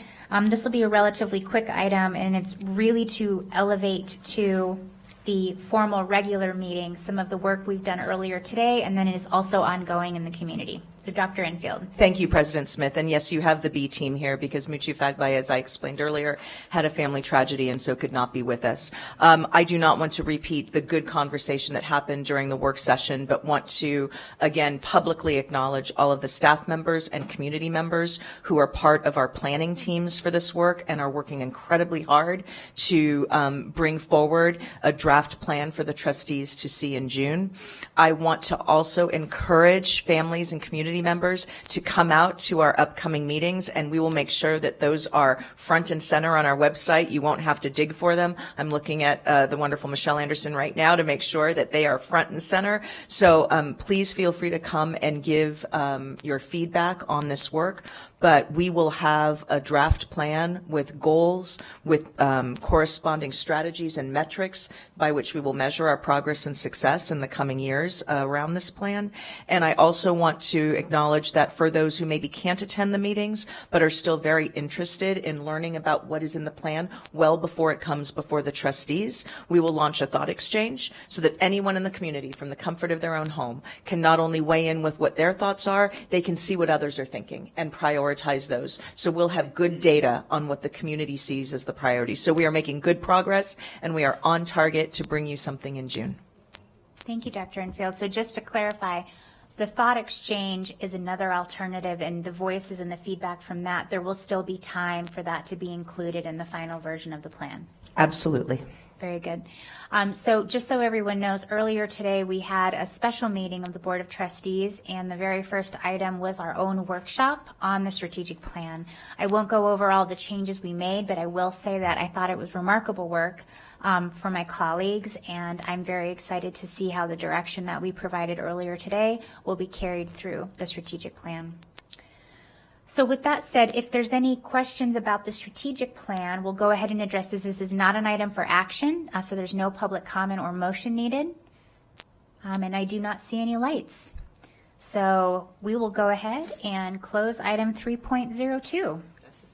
There we go. All right, so let's move on to item 3.03. This is the presentation, discussion, and possible action to consider, approve, and/or amend the recommendations of the Zoning Advisory Committee to modify enrollment boundaries of Proctor R. Hug High School and Robert McQueen High School beginning for the 2023-24 school year. This is an item for possible action. We welcome Adam Searcy, our Chief Operating Officer, and Christine Hall, the Chair of the Zoning Advisory Committee. Thank you so much for being with us. Thank you. Good afternoon. I'll start things off. For the record, Adam Searcy, Chief Operating Officer. This is a recommendation which was approved by the Zoning Advisory Committee in March and is being brought forward here this afternoon for consideration. Just a little bit of background. This is pertaining to the enrollment boundary associated with Hug High School. Obviously, in anticipation of the opening of the new school, several meetings were held of the Zoning Committee, and ultimately the board adopted a new boundary in early 2020, so some time ago. This data and information is from that time. So just to set that stage, and then moving forward, quite a few things have happened in the last several years, not the least of which was a global pandemic. But I think it's important, not history lesson, but to reflect on what was anticipated and what transpired to bring us to where we are today. In the course of doing that analysis, it was particularly notable to me that regardless of the motivators, the current Hug High School attendance zone has approximately 8.5% more students living within it today than it did at that time. So we think a function of housing prices and things like that have influenced some kind of migration throughout our community. That and many other variables have brought us to where we are today, which is depicted on this slide here on the far left-hand column with the current enrollments at the three schools that we're going to discuss a little bit today. Just for kind of orientation purposes, there's a lot of information here. Obviously, the current enrollment as of October 2022, you can see the maximum capacity on the left-hand column, and then that temporary capacity. We always acknowledge the temporary capacity of portable classrooms, but we do not count that and in the percentage figures to the right. These are temporary facilities for classrooms.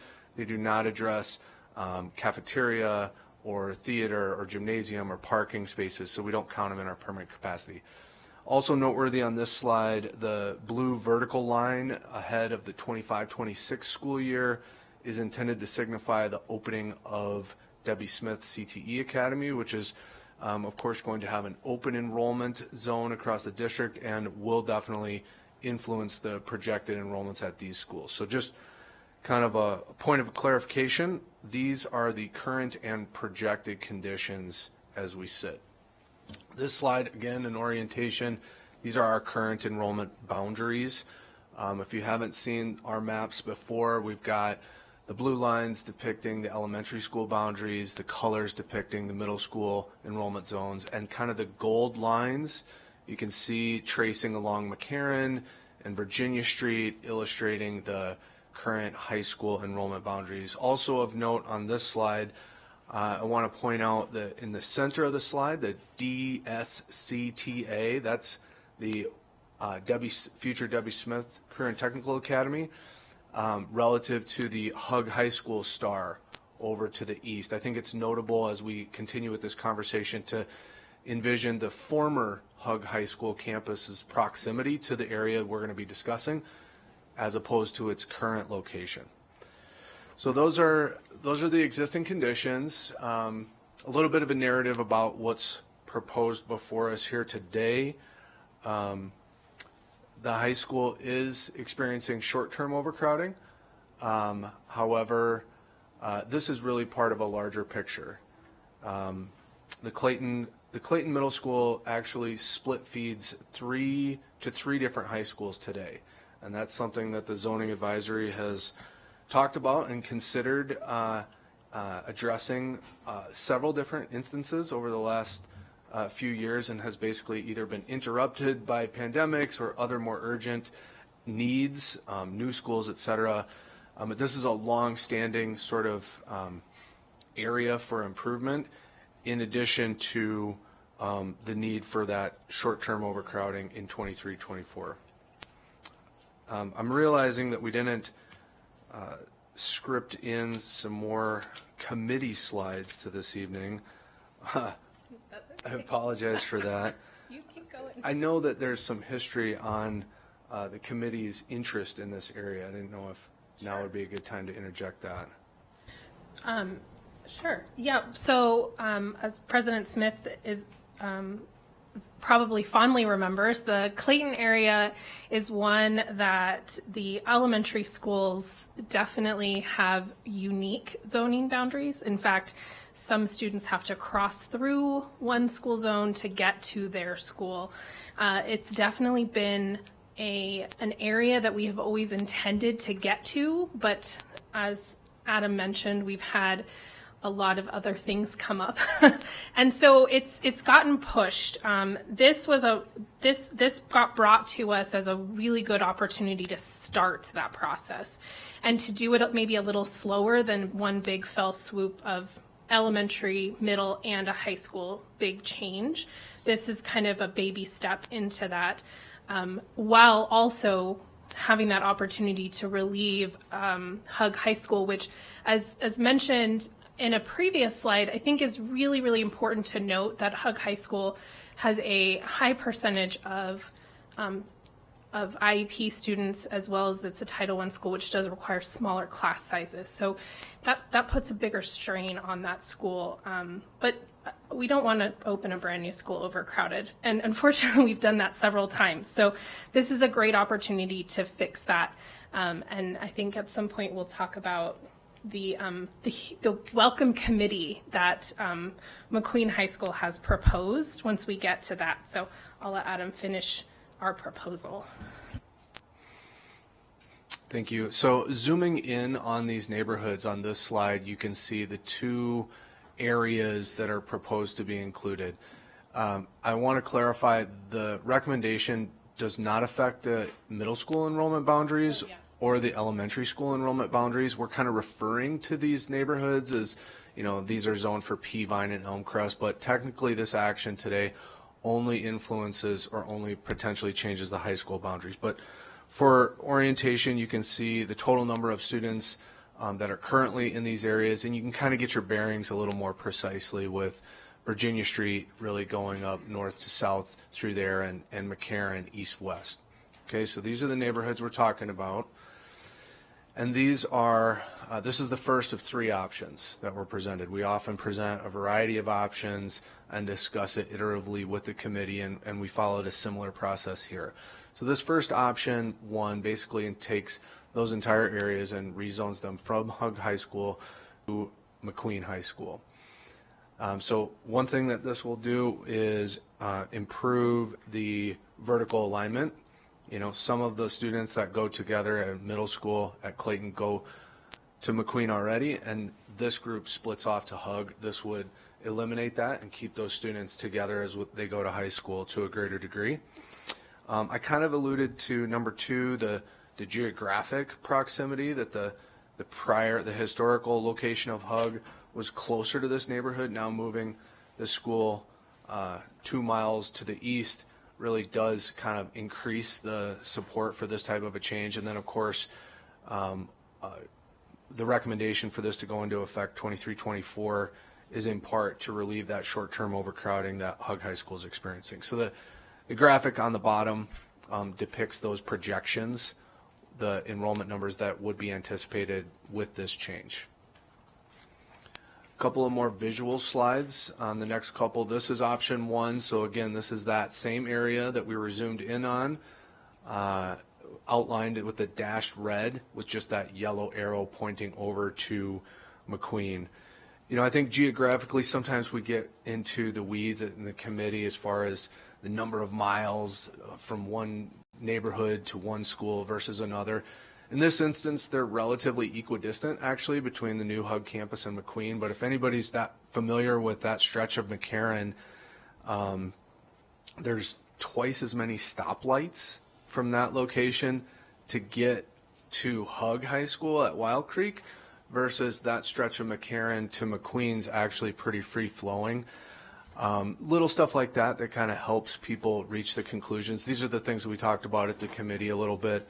But this just visually illustrates what the rezoning proposal is about. A couple more slides here. Without the red and the yellow, these are the existing boundary conditions that we saw at the onset, and just flipping, you can see that darker line move to the east. That's the change that's being proposed with this option. So again, existing conditions, everybody on the right-hand side of that line is going over to Hug. And with the proposed change, you can see that line moving to the east, coincident with US 395, and all of those students and neighborhoods now go to McQueen. This is option 1 that's proposed. Okay, a little bit about this one. Relative to McQueen, we thought was pertinent information. You know, again, they do have that temporary capacity still on campus. They have a long history of enrollment. You can see have been over 1,800 students as recently as some 5 years ago, but actually have been on a rather long trend of enrollment decline. This is intended to basically illustrate that from a capacity standpoint, they are more than capable and comfortable servicing 1,700 plus students, and will continue on that mild decline across the district. Anything to add on option 1? Do you want me to talk about McQueen now, or do you want to wait? Let's wait. Okay. So just quickly, options 2 and 3, we didn't illustrate them with quite as much maps, but we did develop them for discussion. Option 2 would involve the same area, rezoned entirely to Reno High School. And option 3 would involve the same area, but splitting some to McQueen and some to Reno. So I think the takeaway was that all 3 of these options would relieve Hug High School to the same degree, but there were really some shortcomings and concerns associated with getting the students in those neighborhoods all the way down to Reno High School. From a transportation standpoint and accessibility standpoint, it was an idea worth exploring, but really was fraught with problems that really drove the conversation towards McQueen exclusively. Just a couple of images to illustrate this for all of our visual learners and our maps people. You can, like I said, envision yourself driving all the way around McCarran or all the way through Virginia Street to get to Reno High in option 2, or a little bit of both in option 3. So for those reasons, the recommendation from staff to the committee was around option 1. And this is where I think, Christine, you might add a little bit of color, because it did come with a recommendation for implementation in next school year, 23-24, and we recognize that that's a little swifter than we prefer to implement these changes. We feel it's warranted, and we have taken some steps to mitigate that impact and help those students be successful next school year.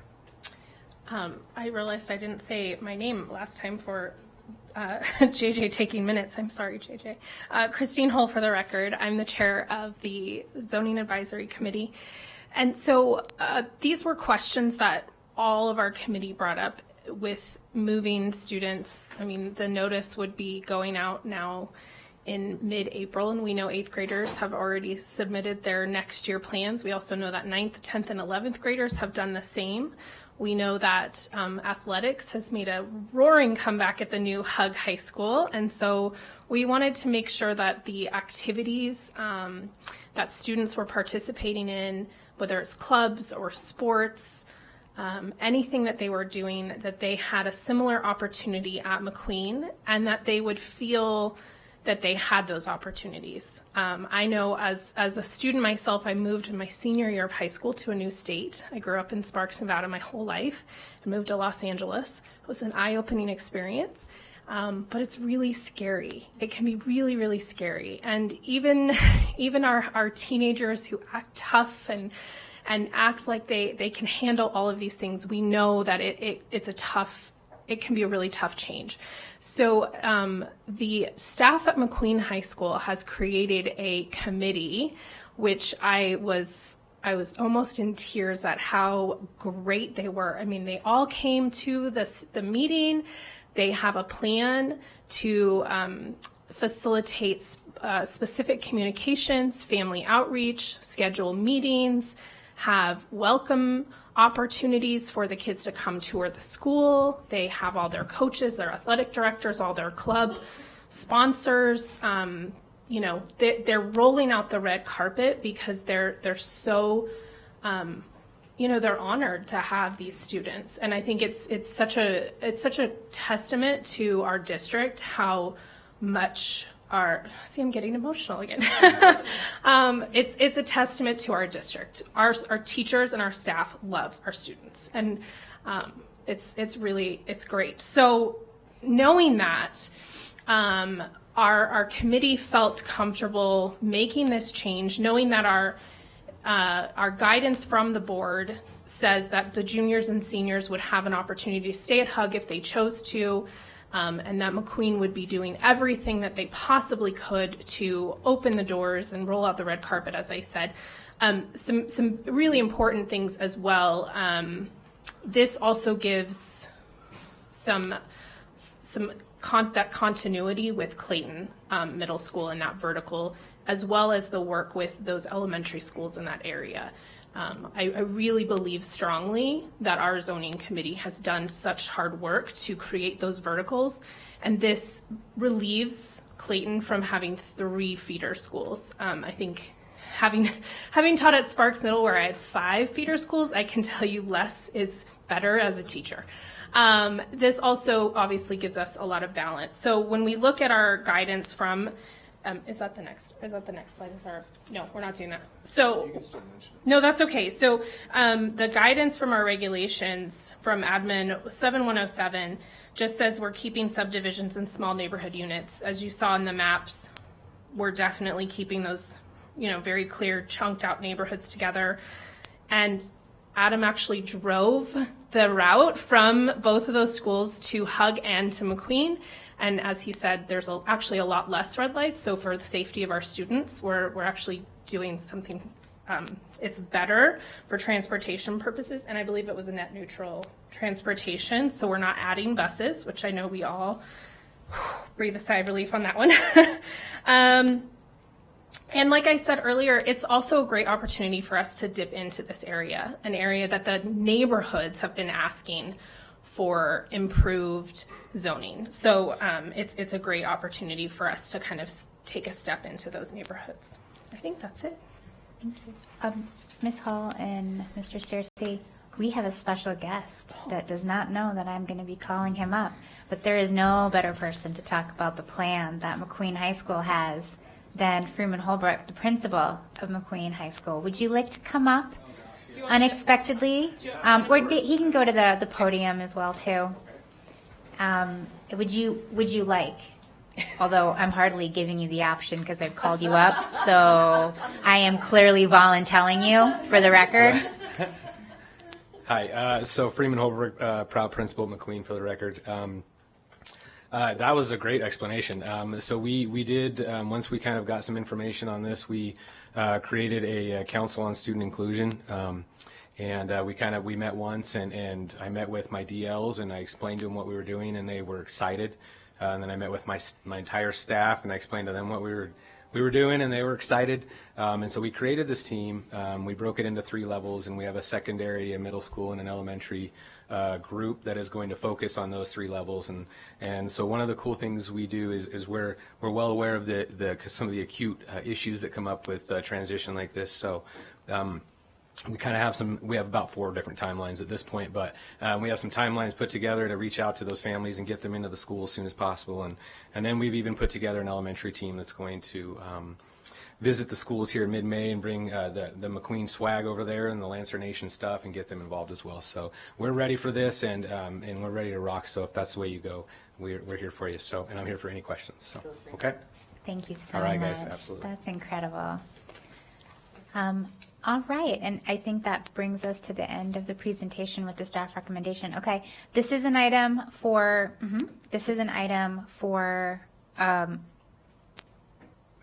action. I kept thinking of the word approval, but I know I meant action. JJ, can we welcome up our public comment? Nichelle Hall. Hi, Ms. Hall. Welcome. Hi. Good afternoon, school board trustees and superintendent. I believe that this comment is relevant to the rezoning situation that you all are undertaking. My understanding from residents near the Wild Creek Hug campus and also from media reports is that zoning wasn't that there were some problems with Hug and zoning due to a gang problem at Hug, and that many of the residents around Hug are gravely concerned about the situation there with the violence in that school. And I wonder if you all have investigated those aspects, and when those students get moved to other schools, are you going to be prepared to deal with those situations as they arise? Is there going to be any conversation about that pertaining to zoning? Starting this past fall, Washoe County School District's reputation has been criticized by a wide array of media outlets, to include the Reno Gazette-Journal, Education Crusade, Paul White's organization, Colo 8, Channel 2, etc. And this last week, I read on the social media app Nextdoor 29 comments by 16 parents who were discussing their grave concerns relating to middle school and Spanish Springs High School, specifically and repeatedly about the lack of leadership in those schools regarding repetitive bullying and violence in those schools. And I know that over the last few years, I can think of 2 lawsuits pertaining to repetitive bullying. One was a reward of $1.4 million to a family. Is this yes. about the zoning? If you heard me earlier, I connected it to zoning. So I'll continue with my public comment. Thank you.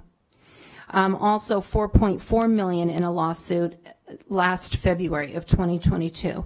Those were both pertaining to students who had been severely abused, children with disabilities in Washoe County schools. And then now we have 2 lawsuits brought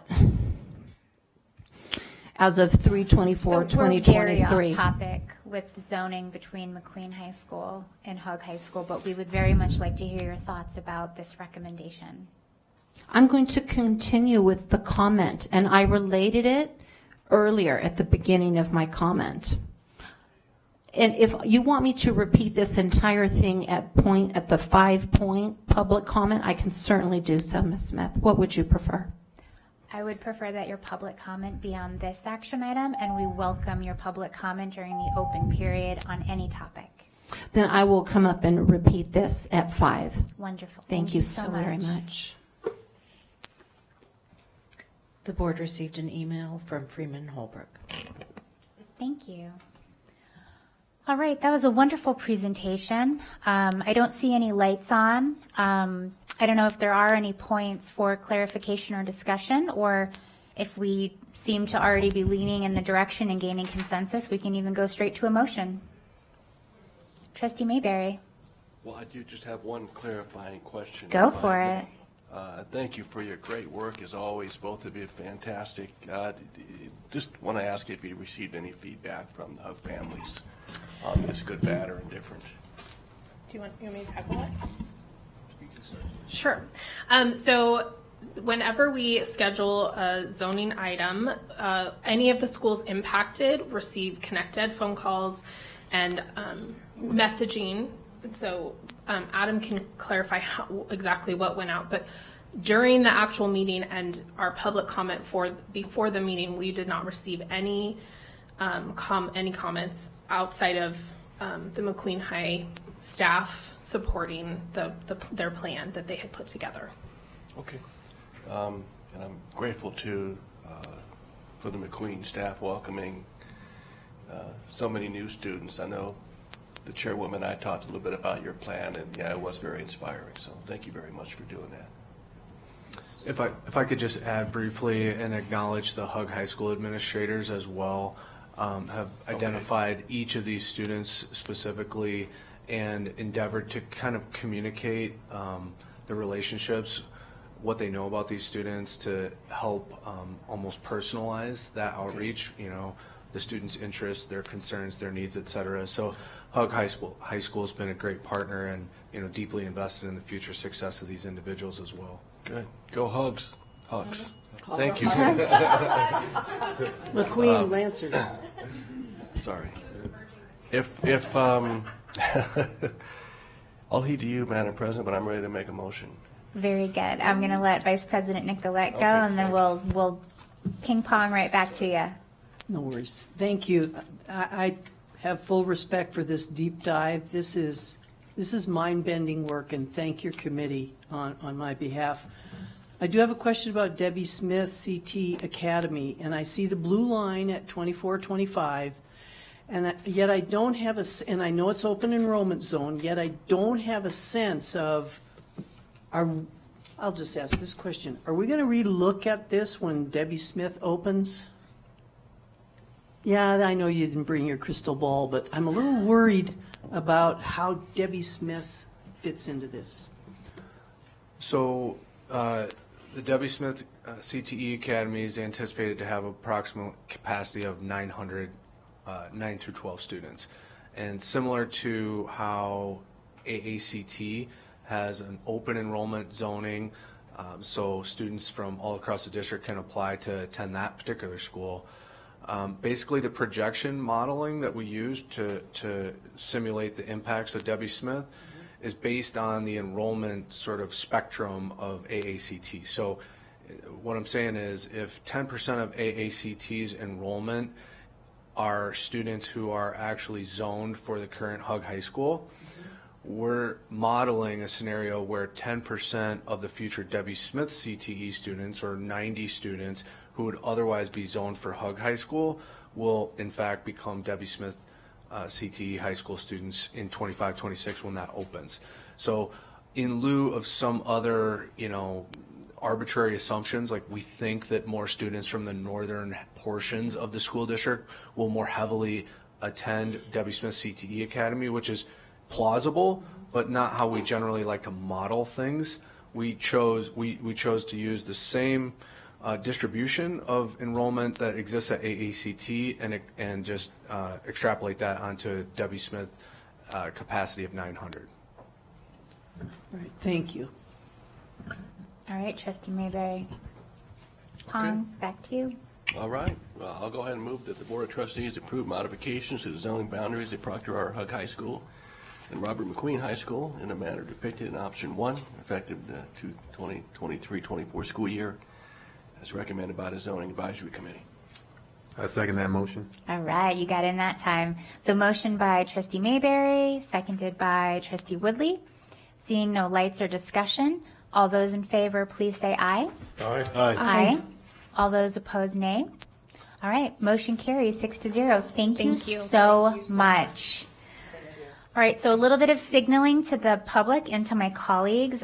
We will be moving on to item 3.04 because we have some wonderful Libby Booth families and students here, and then we will be taking a break, a short break after we do the Libby Booth presentation, okay?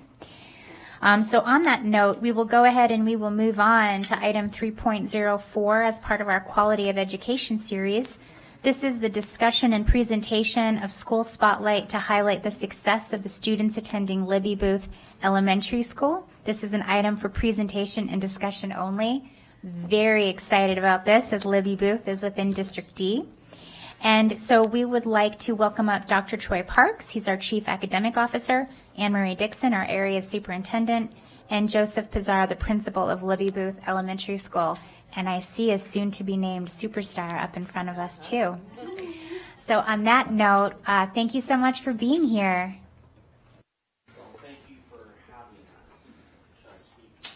She's going to start us off. I will start us off, Mr. Bizarre. So, good afternoon, President Smith, Superintendent Enfield, members of the board. For the record, Anne Marie Dixon, Area 1 Superintendent. And I'm very excited to introduce you to the amazing principal, Mr. Joe Pizarro. He's going to share all of the amazing things, or some of the amazing things happening at Booth. Yes, but first, there's more. We have an amazing superstar student here. And it's with great pleasure that I introduce to you Miss Delilah Hartley from our 5th grade classroom. And I can think of no better way than to start this presentation than hearing from her.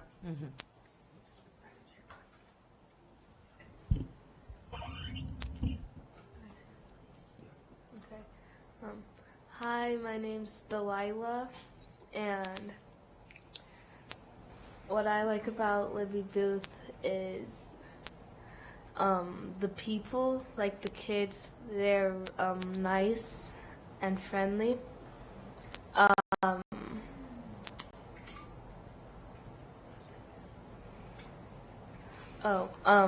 My ELA teacher, which is also my social studies teacher, Mr. Kelly, he does fun activities with us.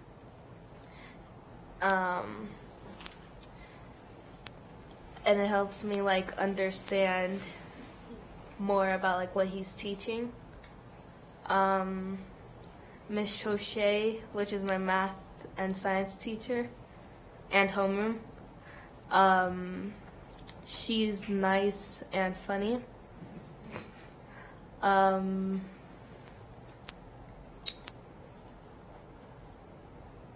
Yeah, that's all. Thank you, Delilah. When I was asked to select a superstar student, I had to think hard. You know, who's a Libby Booth Bruin that really exemplifies our values? And so Miss Delilah is a very humble student, so I'm going to brag on you just for a quick minute. Here's what she exemplifies, because I think this is also a nice way of telling you a bit more about our school, is not all leaders are loud or boisterous.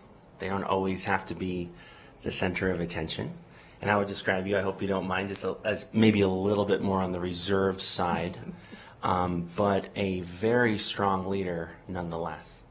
So I don't know if we have another student that's probably grown more academically than Delilah. So kudos to you. And from what I see, from my perspective, is somebody who's learned to focus very hard on her work, who believes she has a future and takes herself seriously. And at the end of the day, if all of our students do that, we are right where we should be. So thank you, Delilah. Here's a couple. Could we stop for a second? Because yeah. we actually have a presentation for Delilah. Oh, and we're actually not going to make her sit through the whole meeting because I bet you have homework to do, right? So, no, she doesn't have. Okay, well, lucky you. Well, you can go celebrate then. She probably got it done already. So I do have one question for Delilah before I read your certificate. Do you know what it is you want to do after you graduate high school? I probably want to be like a teacher.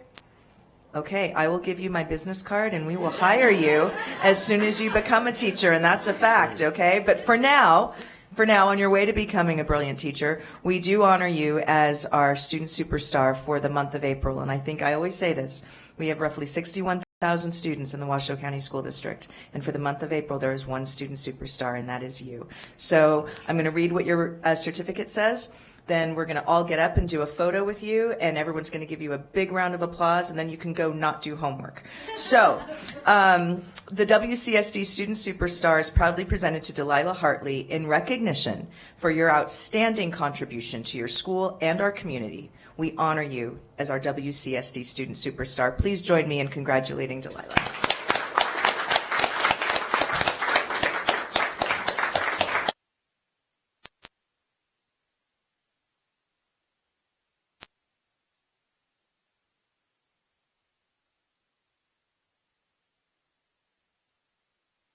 members want to come up and take a picture as well? Mr. Battle, jump.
A little bit. Oh, there we go. Most important part's done, but I would love to brag about Libby Booth. So, here are some things to know about our school. Is we do serve our students residing in mid and downtown Reno.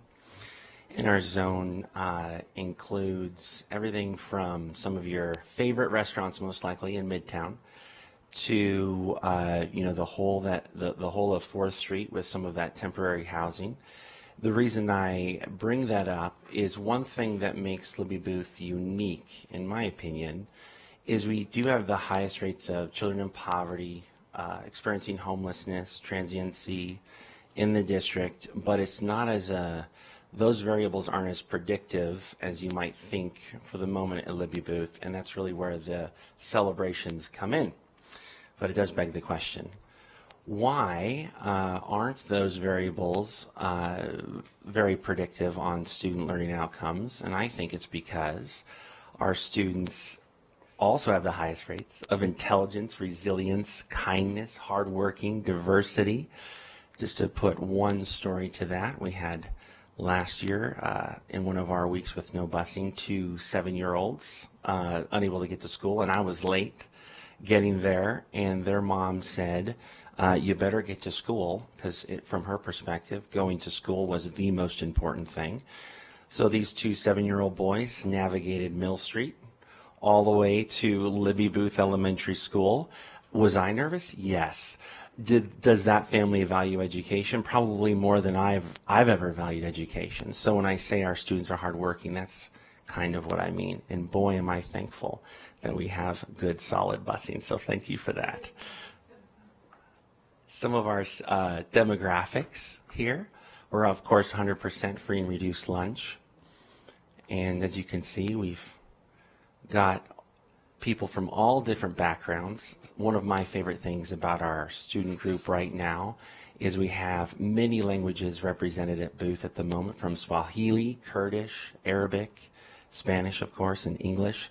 So it's been a lot of fun. We are a melting pot in its own right, so to speak. So what about these celebrations? Well, this last year, the students at Libby Booth broke all-time records for our school for reading proficiency. The thing that stood out to me the most was 14% of our student population scored above standards, which was also a new record for us. I think in the 18-19 school year, unfortunately, Libby Booth Elementary, if I'm not mistaken, it was classified as a 1-star school, but the points assigned to that were, I think, the lowest in our county.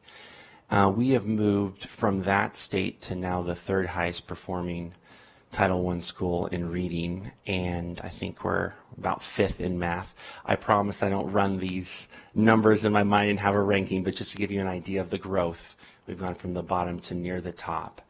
And this is something that our whole team at Libby Booth is very proud of. I always say I think we have the best special education team in the district.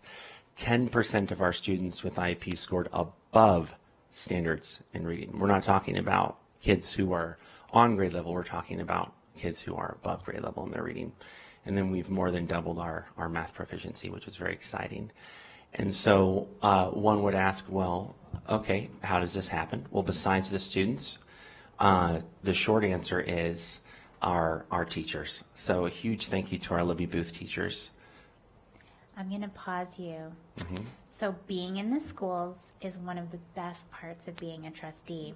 And I love all the school visits I have done. But few school visits have knocked my socks off the way that my first school visit with you went. Thank you. I was absolutely overwhelmed at the progress, passion, and talent of Libby Booth Elementary. And I'm sorry, this is just coming up. I am so impressed by you and the service that you show our children and the staff and this community. And you are everything why the Washoe County School District is a district on the rise. And the way that you are elevating the lives of these students deserves the highest celebration in Washoe County. Thank you. President Smith, could Thank I you just very add? much. I will do a +1 to that, and also say the joy for learning and the joy in that community and what that means for the children you serve is so incredibly impressive. And so I just want to echo what President Smith said, but to make learning joyful, especially for children who don't have enough joy perhaps in their lives, what a gift you're giving them. Well, thank you for the kind words. I really appreciate them. And you know, perhaps I'll close with this. First off, a huge thank you to Libby Booth teachers. Every unit of learning that our students have made are directly due to their hard work. These folks amaze me every day, and it's our motto at Libby Booth. It was started by Megan Waugh back in the day. It was whole child, whole school. So I wanted to end with a short story, or it's very close to the end. And at first it sounds like it's a sad story, but it's not. So we had a student get in pretty big trouble, some pretty not pro-social behavior going on. And so we had to have that student kind of sit outside my office in the dean's office and do work by himself for a while. And I was sitting in my office, just getting caught up, and I counted 5 staff members who were not this child's teacher. Every single adult, basically, when they saw him, hey man, how you doing? Did you get in a little trouble? What happened? You want to talk about it? How's your work going? And I was just kind of listening from my office, and I thought, that's why I say thank you to Libby Booth teachers, because they are the embodiment of the whole child, whole school. All our students are their students. And so, yeah, that student received 5 positive inputs while in trouble from adults who are not his teacher. And so I'll leave you with that and an invite. If you're ever in the area, come see our new makerspace. We did away with the old computer lab, and we earned a grant, and we overhauled it. So now our kids are 3D printing, building things. We realize they can learn to type too, but our computer lab needs to go away because computer labs they're aging out, and engineering labs designed for kids are aging in. So thank you very much for the time to highlight Booth today. Thank you to Anne Marie, as I say, best boss and mentor to a new principal ever. And thanks for having us. Thank you so much. Oh, but before you walk away, I do want to see, I see some lights on. So my colleagues may have a few questions or comments, but this is not an item for action. Trustee Mayberry. Oh, thank you, Madam President, and thank you for expressing and it's your prerogative because you're the chief here, but I'm grateful that you were able to express your emotion and everything you did, because you took the words right out of my mouth. And Joe, you have such a wonderful glow about you. You really do. And my district is one of the 2 at-large districts, so there's a lot of schools, and there's a lot of elementary schools, and Libby Booth definitely stands out. And I'll never forget the time that I had with you just last year, along with Anne Marie, and how inspired I was with those students in the inner core of our city who are so precious and so fragile, and in a neighborhood that can be a bit rough. And your priority and focus and your love is centered on our students and their academic performance. So I don't have any questions other than just to say thank you, and God bless you for everything you're doing. Well, thank you very much. Appreciate that. Okay. Thank you so much. The only thing I'll ask in closing is that we consider how we can take your magic and sprinkle it onto other school sites too. So where there's opportunities for learning and sharing, that's always great. So thank you so much. We so appreciate you, Principal Pizar. Dr. Enfield, do you want to close us out? I would love to. You know that I think the world of you. I love Booth. I can't wait to come see the Makerspace. I wanted to come to the big ribbon cutting, but couldn't. But I will be there, I promise, before the end of the year. And I think that you'll forgive me for adding this in right now. But I don't know if the trustees are aware, but the world's best boss, Anne Marie Dixon, our area superintendent, will be leaving us to take a job at the Nevada Department of Education, so that the outstanding work she's done for the children in the Washoe County School District will be extended to all of the children across the state of Nevada. And so I wanted to publicly thank Anne Marie. We will miss you, but we are so glad that you will be at the state continuing the marvelous work you do for kids. And we promise we'll get you another great boss, Joe. Okay, so don't worry. Thank you so much. Thank you. All right. So it is 4:21 right now. We're going to take a 15-minute break. So we'll bring it back at around 4:37-ish, so right before 4:40. We'll go ahead and hit the gavel and continue on with item 3.05. Thank you.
I'm not going. No worries. All right, everyone. All right, it's 4:40, and we're going to call this meeting to order again. Now we'll be moving on to item 3.05. This is the presentation, discussion, and possible action to consider approval of the donation by the Washoe County School District of real property located at 200 School Street in Wadsworth. That's the Natchez Gym, Nevada, to the Pyramid Lake Paiute Tribe. This is an item for possible action, and we are very honored to have with us today Tammy Zimmerman, our Chief Facilities Management Officer, and James Phoenix, the Chairman of the Pyramid Lake Paiute Tribe. Thank you so much for being here. Thank you, President Smith. For the record, Tammy Zimmerman, Chief Facilities Management Officer, and I'm happy to present this item to you guys for possible transfer to the Pyramid Lake Paiute Tribe. And very honored to have Chairman Phoenix with me today. As you know, my husband is the principal out there, and so I know James with that, and we've worked through this process and done a walkthrough with him on this property. And I want to give you a little bit of background on this.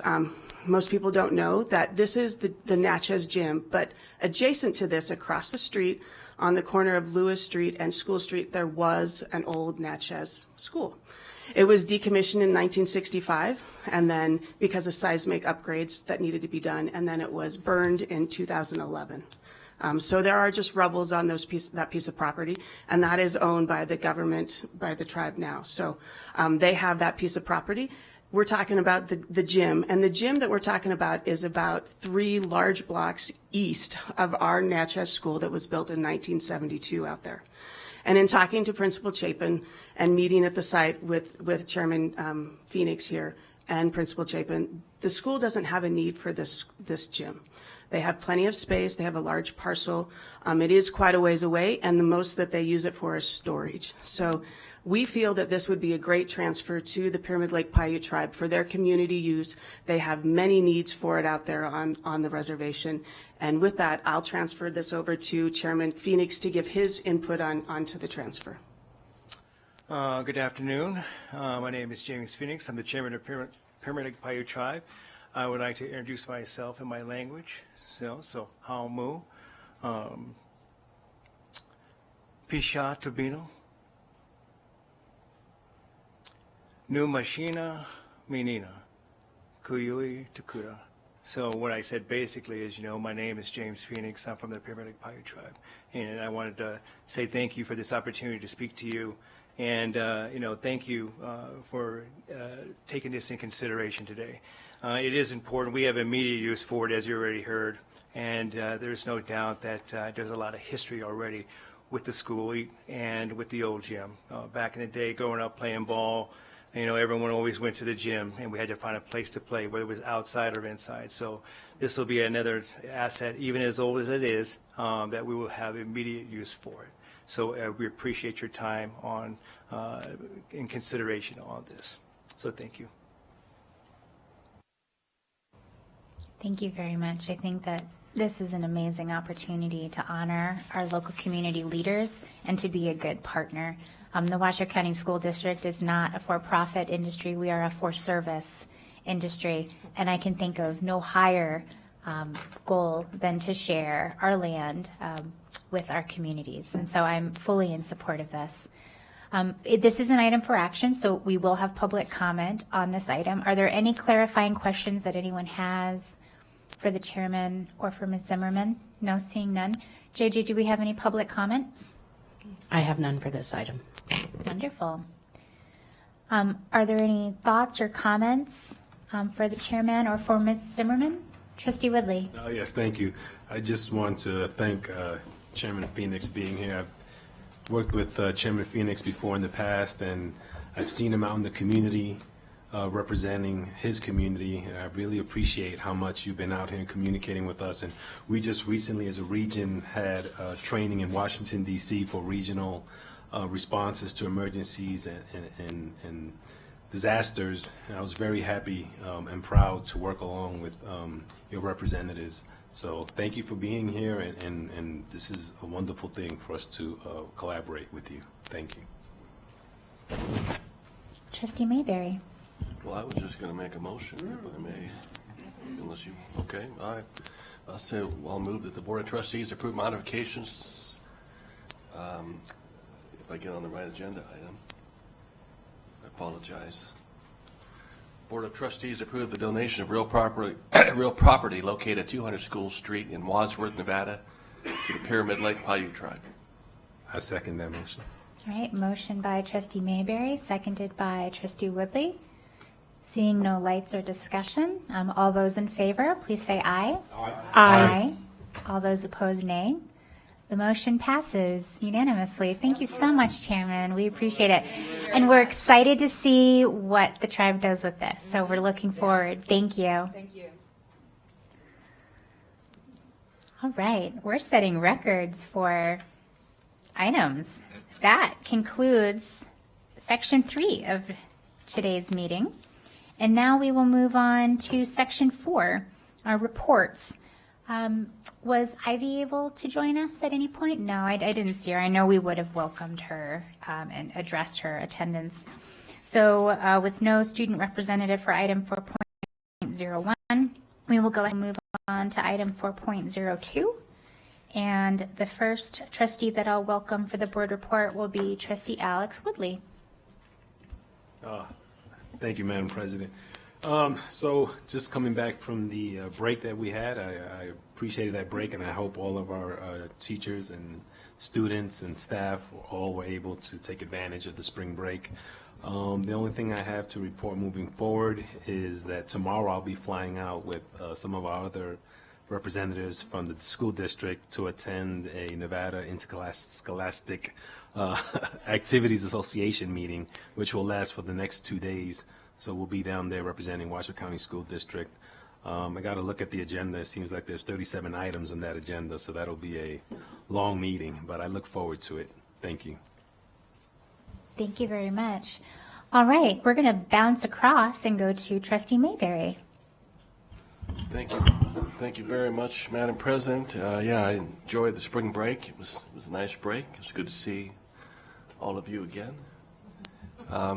Just a couple things. I did have an opportunity to meet with Principal April Caldani and Assistant Principal Amanda. If I'm saying those names correctly, if I didn't, I apologize, with Bernice Matthews Elementary School. A wonderful school where in the morning announcements they conclude by saying to their students, "I love you." It was a beautiful moment. Also had a chance to at the company trustee church at Hug High, and we had a chance to observe the ROTC in action with their inspections, and real enlightening opportunity as well. And finally, We the People Champs, Reed High School. I think they're off to Washington in a week or two. I've talked to Mark Tolles, who's leading that team.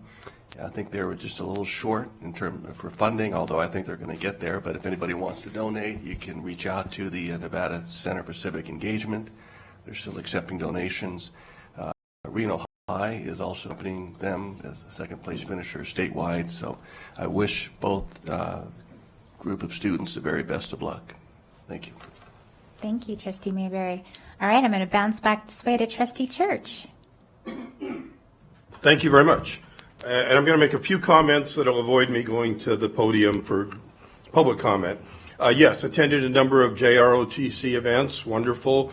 As a retired Air Force officer, I have a special place in my heart for JROTC. There's a number of events coming up, one of which was postponed. So we got to make sure those of you that were going to go the 12th, I think it is, that got postponed. But yeah, a number of JROTC events, and look forward to that. I also attended, of course, the event at Incline Village High School. Big turnout. So that's a big issue that I'm on, and involving the future of schools in Incline. So I've got my finger on that pulse now and following that closely.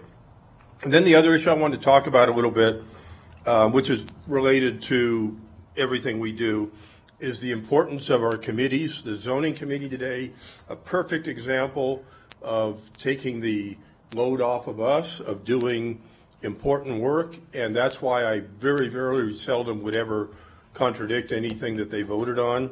But just a perfect example, my understanding is there's currently an opening for the Council of Family Resource Centers, and in June there's going to be a number of openings for school committees of the board.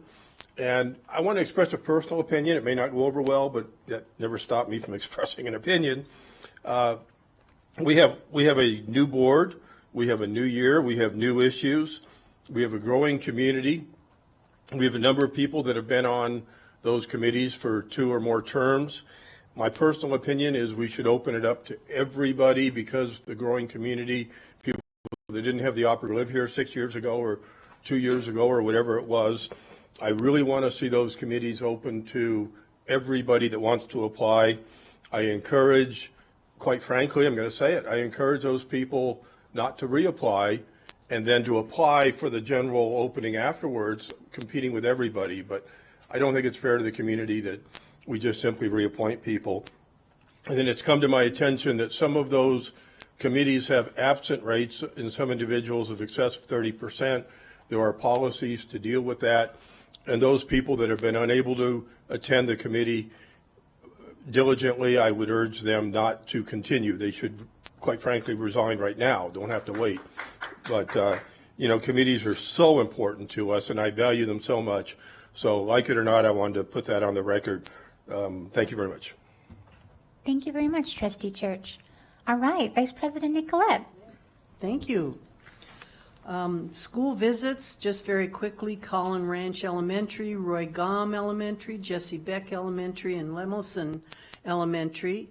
And I could talk forever about what I did there, but I'm going to sum up some of my school visits. Desert Heights Elementary, I learned quite a bit about the Haggerty Reading Program and decoding and encoding, which is part of that science of reading. It was very enlightening, fabulous teachers working with students, kindergarten and first grade. Galena High School, I attended the students, it was Autistic Week, and got to have some wonderful experiences having students introduce themselves. They were just so gracious. One of the things I learned in my school visits is this time of year, employee allocations are a very hot topic, and teachers and principals are very worried about that, and it's a deep dive into planning for the next year. I attended several school events, the Swope Middle School Strategic Planning Community Discussion, along with Trustee Church, the Incline Village community input related to the facilities master plan. We heard numbers about enrollment and very strong and passionate concerns from the Incline community. I attended the JROTC Awards at Galena, and Trustee Rodriguez was the keynote speaker, and I will tell you in summary, he shared some wonderful wisdom, his military experience, and a great amount of humor. When I was visiting Bernice Matthews, there was a code yellow, which I will say, having served for many years on the Safe and Healthy Schools Commission, it was like the right time and the right place to experience how Bernice Matthews strategically maneuvered around the code yellow, and I will say they did an absolutely stellar job, the administration and the teachers, in following the procedures. I'm not going to tell you those because some of those things are, need to know, and now I know. And they were wonderful. And the Washoe County School District Police were there. They stayed throughout and stayed afterwards until things calmed down and teachers and administration felt comfortable and could take a deep breath again. It really was an eye-opening experience that made me very proud. The emergency manager, Roy Anderson, was there. He again stayed throughout and did what he's supposed to do. He managed the emergency, and everybody knew what they were supposed to do, and they did it. So I want to thank. I don't really want to be happy about being in a code yellow because that means something kind of went wrong. It was outside of the school. It was not in the school. But I felt very fortunate to experience the training and the expertise that our school administrators and police department and emergency manager displayed. I had the honor of serving on a P3 Leadership National Certification Program panel where I was joined with another school board member, and I was joined by a state school board member and a state senator. And the discussion centered around advocacy, community engagement, and systems structures. There's about 47 students from about 14 different states in the United States. I attended the Elaine Wynn Foundation Optimal Funding for Nevada Schools at the Nevada Art Museum. Chair Hobbs, who is a very brilliant man, shared much information about the state per pupil funding and how the commission operates, and a lot of it was I needed to go and review the slides because they were very in-depth. Poonam Mather was the facilitator for the event. She is a very dedicated champion for education in Nevada and has been for a very long time. And then as a member of the Washoe CASA, Court-Appointed Special Advocates, I attended the biggest little Easter hunt at the Boys and Girls Club. I got to tell you, my back and my feet were killing me. There were 2,500 people. There were games, there were resources, there were the Easter egg hunt, and it was absolutely a wonderful example of how our community came together to make fun happen, and I think we were all ready for it because everybody just seemed to have such a good time and be very joyful that they were there, and it was a wonderful experience. Oh yes, and Bernice Matthews, they also won the 5-star QRIS, their preschool program. The end. I went over, sorry. Yeah, by a little bit. And I admit I was so engrossed. Trustee Westlake. Thank you, President Smith. Well, I don't have a lot to say. I'm actually feeling very much an underachiever here. But my school visits do start this week again, which I'm very excited for. And I am reading at Sun Valley Elementary School in the kindergarten classes tomorrow, which is one of my most favorite, just warms my heart to be in there with those little kids. But I did attend and with Superintendent Enfield last night up at UNR at the Crowley Building, Jewish Nevada, and it was bringing awareness to anti-Semitism. And I think it is so important for us to have honest conversations and for us to bring awareness, the good, the bad, everything. It's very important to shed light on issues like this and try and bring the community in to recognize issues and collaborate together on what we can do to make things better. So I thought it was an amazing, amazing event. I also did America Media Matters with Trustee Rodriguez and Trustee Mayberry. We were not representing the board, but again, we were being accessible as trustees. I think that is so important for the community to get to know us, to hear from us, to just see us as human beings and part of the community that we want to be part of. We want the community to know that they have access to us. And so I just appreciated that so very, very much. And I can't thank Trustee Mayberry and Trustee Rodriguez. I kind of roped them into it, but they were good sports. So thank you very much. Thank you. All right. So I'm going to start with spring break. My family, we went to Walt Disney World, and although we had a wonderful time in Florida, one of the most fun parts was how many Washoe County School District families and staff members we saw in Walt Disney World.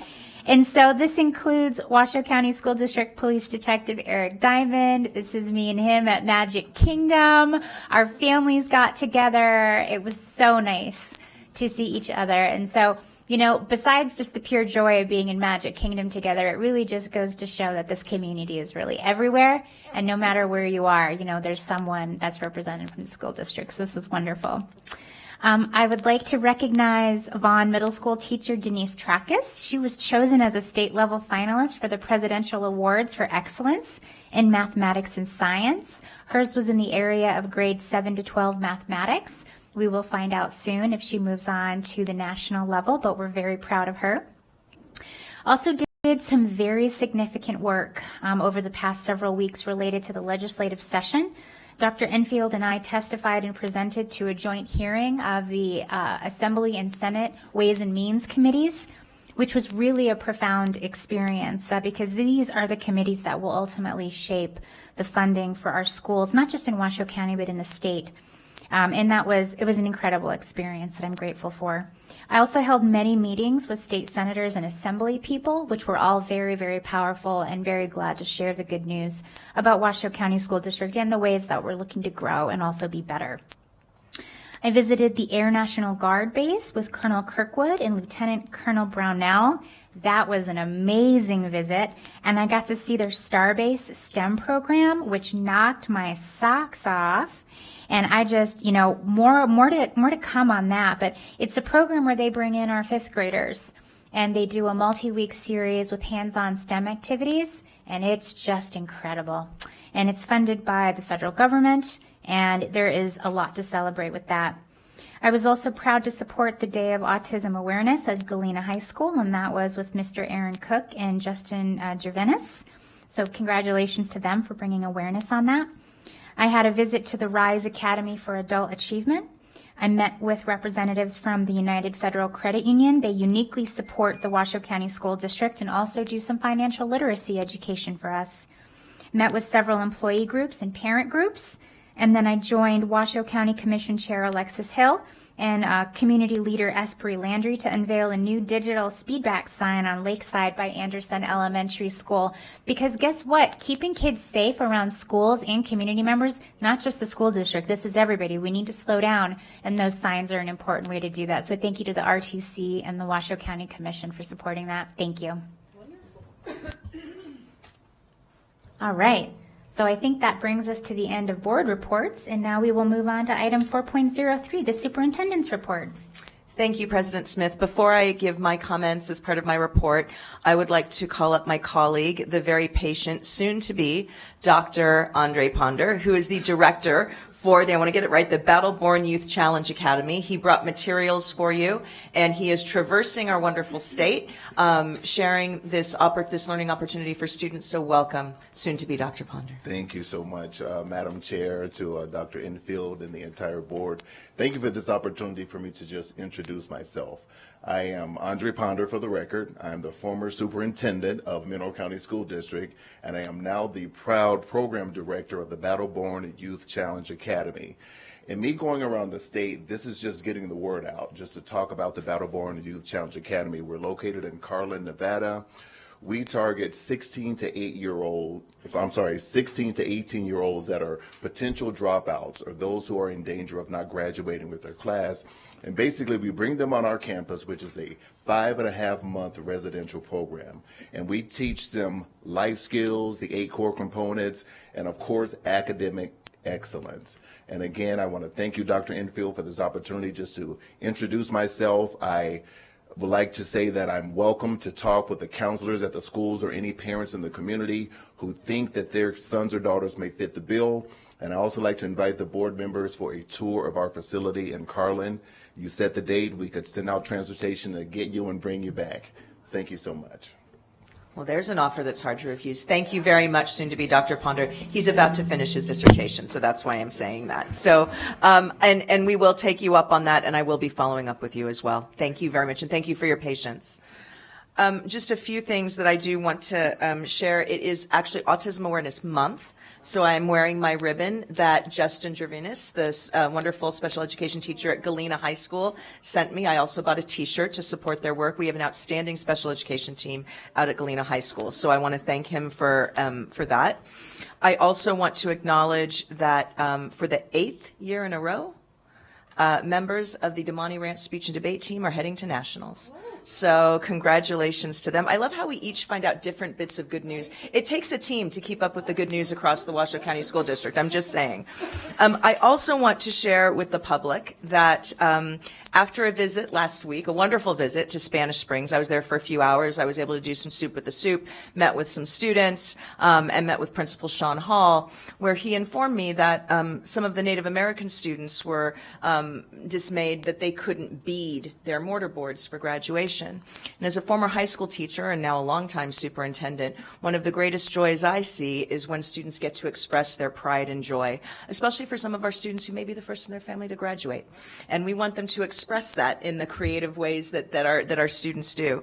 And so I want to announce that effective tomorrow, we will open the public comment period for changes to Administrative Regulation 5128 that will allow this year's graduating class to proudly and appropriately, don't let me down, seniors, decorate their mortar boards. And I can tell you in over a decade as a superintendent, I've never seen anything inappropriate. We will have in the regulation language around you need it to be appropriate, responsible, not to violate anything that would be inappropriate. But I think this is a wonderful opportunity for us to share in the joy of our students, and I cannot wait to attend my first commencement season in the Washoe County School District. It's going to be great. And I will just end very quickly on a more serious note. Along with Trustee Church and Trustee Westlake, I was in attendance last night along with Governor Lombardo and President Sandoval at UNR for the Combating Anti-Semitism convening. And it was by Jewish Nevada, the Anti-Defamation League. It was a really important event. And I think that one of my big takeaways was that we can't let incidents like these go unnoticed or unreported. And the urging for action was that when we know of an inappropriate incident or action, that we report it so that we can act on it and we can keep up with it. But I will end with this. As the very proud superintendent for the incredible Washoe County School District, I want to state plainly and publicly and unequivocally that racism, anti-Semitism, homophobia has no place in our community. I will stand up for every one of our students and staff members. I will fight to combat those evil things, evil parts of our society as best I can. And I know the trustees stand with me on that. But I've had too many conversations recently with students who have told me that for whatever reason, because of who they are, they don't feel safe and welcomed in our schools. That is not okay. And so I will stand beside them, and I will stand along with you to fight that, to make sure that our school district and our community is the most welcoming place for all of our children and staff members moving forward. Thank you. Thank you. So Trustee Church, super briefly, I saw your light come on. And so if you can just keep it nice and short, I wanted to give you that opportunity. The gentleman left, I believe, but consider this maybe public comment. I did tour the Carlin Academy. I'm a big supporter. And he was a Mineral County. My wife was a Serpent, and a number of other people that I know from there. And I still have my blue Mineral County real old plates that I will never ever give up. Okay. Thank you. Thank you for that, Trustee Church. I saw there was no way I could let that not go, especially since I was so engrossed with, Dr. Nicolette during her board report. But thank you. Thank you for that. All right. Okay. So we're going to go ahead and close Section 4 and move on to Section 5, our closing public comment, which was item 5.01. And so I would like to take the privilege of making sure that our first commenter is Ms. Hull. Thank you so much.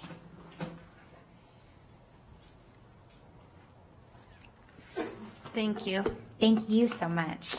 So in the March school board meeting, according to the minutes, Trustee Church requested clarification if comments were appropriate under the open meeting law since guns, which were mentioned at that school safety themed meeting, were not included as part of the agenda item.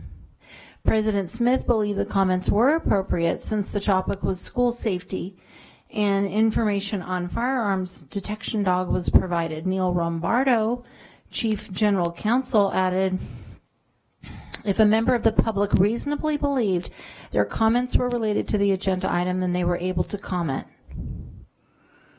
So per the comment of Neil Rombardo, I feel like I've been treated unfairly today by Elizabeth Smith and Susan Enfield, and I would like to respectfully request that this body follow their own rules.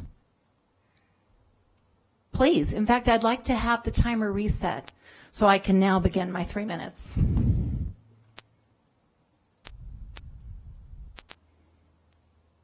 Okay, so since you're not acknowledging me, I want to point out that not only did you shut down Sandy Tibbett, who went 15 seconds over, but this fine lady, Diane Nicolette, went 3 minutes over, and that was a point of humor. And Sandy's comments were related to restorative justice not fixing the major violence that is going on in the school district. And you didn't seem to want to hear that, nor did you want to hear me say that regarding zoning, we all know that there is a gang problem in Hug, and that the zoning there was faulty and is only contributing to the problem. And you shut me down there as well. You know, and so what I was saying was that on Nextdoor, do any of you even use the Nextdoor app? Because if you did, thank you, Jeff Church, you would know that there is such a rumbling out there with parents who are disgusted, frustrated, fearful at bringing their kids to Spanish Spring School. That's what I was trying to communicate right when you shut me down, Elizabeth and Susan. So every one of you up here, with the exception of Jeff and Colleen, seem to have your head deeply immersed in sand or some other substance. Because when we're up here talking about crime being an issue and parents being scared, you just want to shut us down, shut us down, shut us down. I am a parent. I have a child in the system. Sandy's kids came through the system. All of you should be out of this board. None of you should return to this board. Washoe County is being sued over Admin 5161. That regulation, was it a month ago? I stood up here and said, you guys better be careful. You're going to be sued, and now you are. You're so welcome, Elizabeth. I appreciate it. I appreciate you. Sabrina Gentner. Hi, Sabrina. Welcome. My name is Sabrina Gettner, and I'm an English language arts teacher at Incline Middle School, and I've been with Washoe County School District for 18 years. I represent my community voice today, including students, parents, colleagues, and members of our village. You may have seen me earlier this morning. I like to hang out. I learned a big lesson today and how this rolls, so thank you for that. Together, we represent a team of leadership where we have found an alliance to support bridging what we what we do recognize as a gap between the district and Incline Village. We strongly believe this gap is first and best addressed at this moment with administrative policy language in 7087, which currently is in draft form. This policy language effectively eliminates local representation to a zoning committee distinct and separate from our community. Dr. Nicoletti, this morning your concerns regarding inclusion of students and parents resonated with us. And we urge all of you to deeply consider replacing the removed entities for decision of a school closure. The language need include, and I quote Admin Regulation 7086, as being a minimum of 11 members, including parents, 1 from the school, 2 from community members, 2 district administrators, the school's principal being 1, and 1 public official in local government in which the school resides. With consideration of a school closure for Incline Middle School, we strongly believe moving those most closely related to this decision-making process back into it. We figure it is a harmful one to everyone involved and inappropriate based on the drastic demographic in geographical differences between Reno and Incline Village. It is a priority that schools in various regions of our county are analyzed for their unique circumstances, and we honor the opportunity to work with you through the decision-making process with the hopes of remaining status quo. And if we make it to that point, perhaps there's a fairy godmother that I can call on for help to help us close that gap even further and support our excellence as we strive to market our schools to serve our students and families the way they deserve. Thank you. Thank you very much. Thank you for being with us. Thank you. Bruce Foster. Hi, Mr. Foster. Welcome. Yeah, hi. Bruce Foster for the record, Washoe County resident, and used to have a bunch of kids in the school district, and I just wish to talk about the community forums, but I wish to digress for a second, and I don't want to put Trustee Nicolette on the spot and regarding restorative justice, but I'm just wondering if restorative justice would have worked for that poor young gal, 14-year-old North Valley, that was stabbed to death. So that's my question there to you. And then my other thing that I have always issue with is that we always have these meetings during the day, and how many parents here are concerned about, you know, what goes on in this room with the money that is spent with our taxpayer dollars?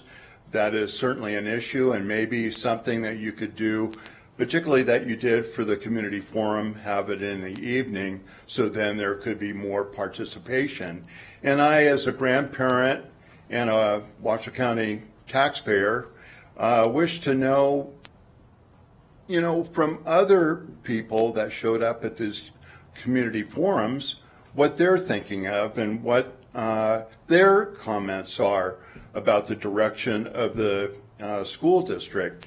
And I have to say, I was so impressed with Mr. Pegbai. He was a wonderful gentleman, gave so much instructional information to us with the analysis, with the survey that was provided in January. And yes, I did receive an email back from him, and I'm sorry he wasn't here to be able to talk about this whole strategy as he had a death in the family.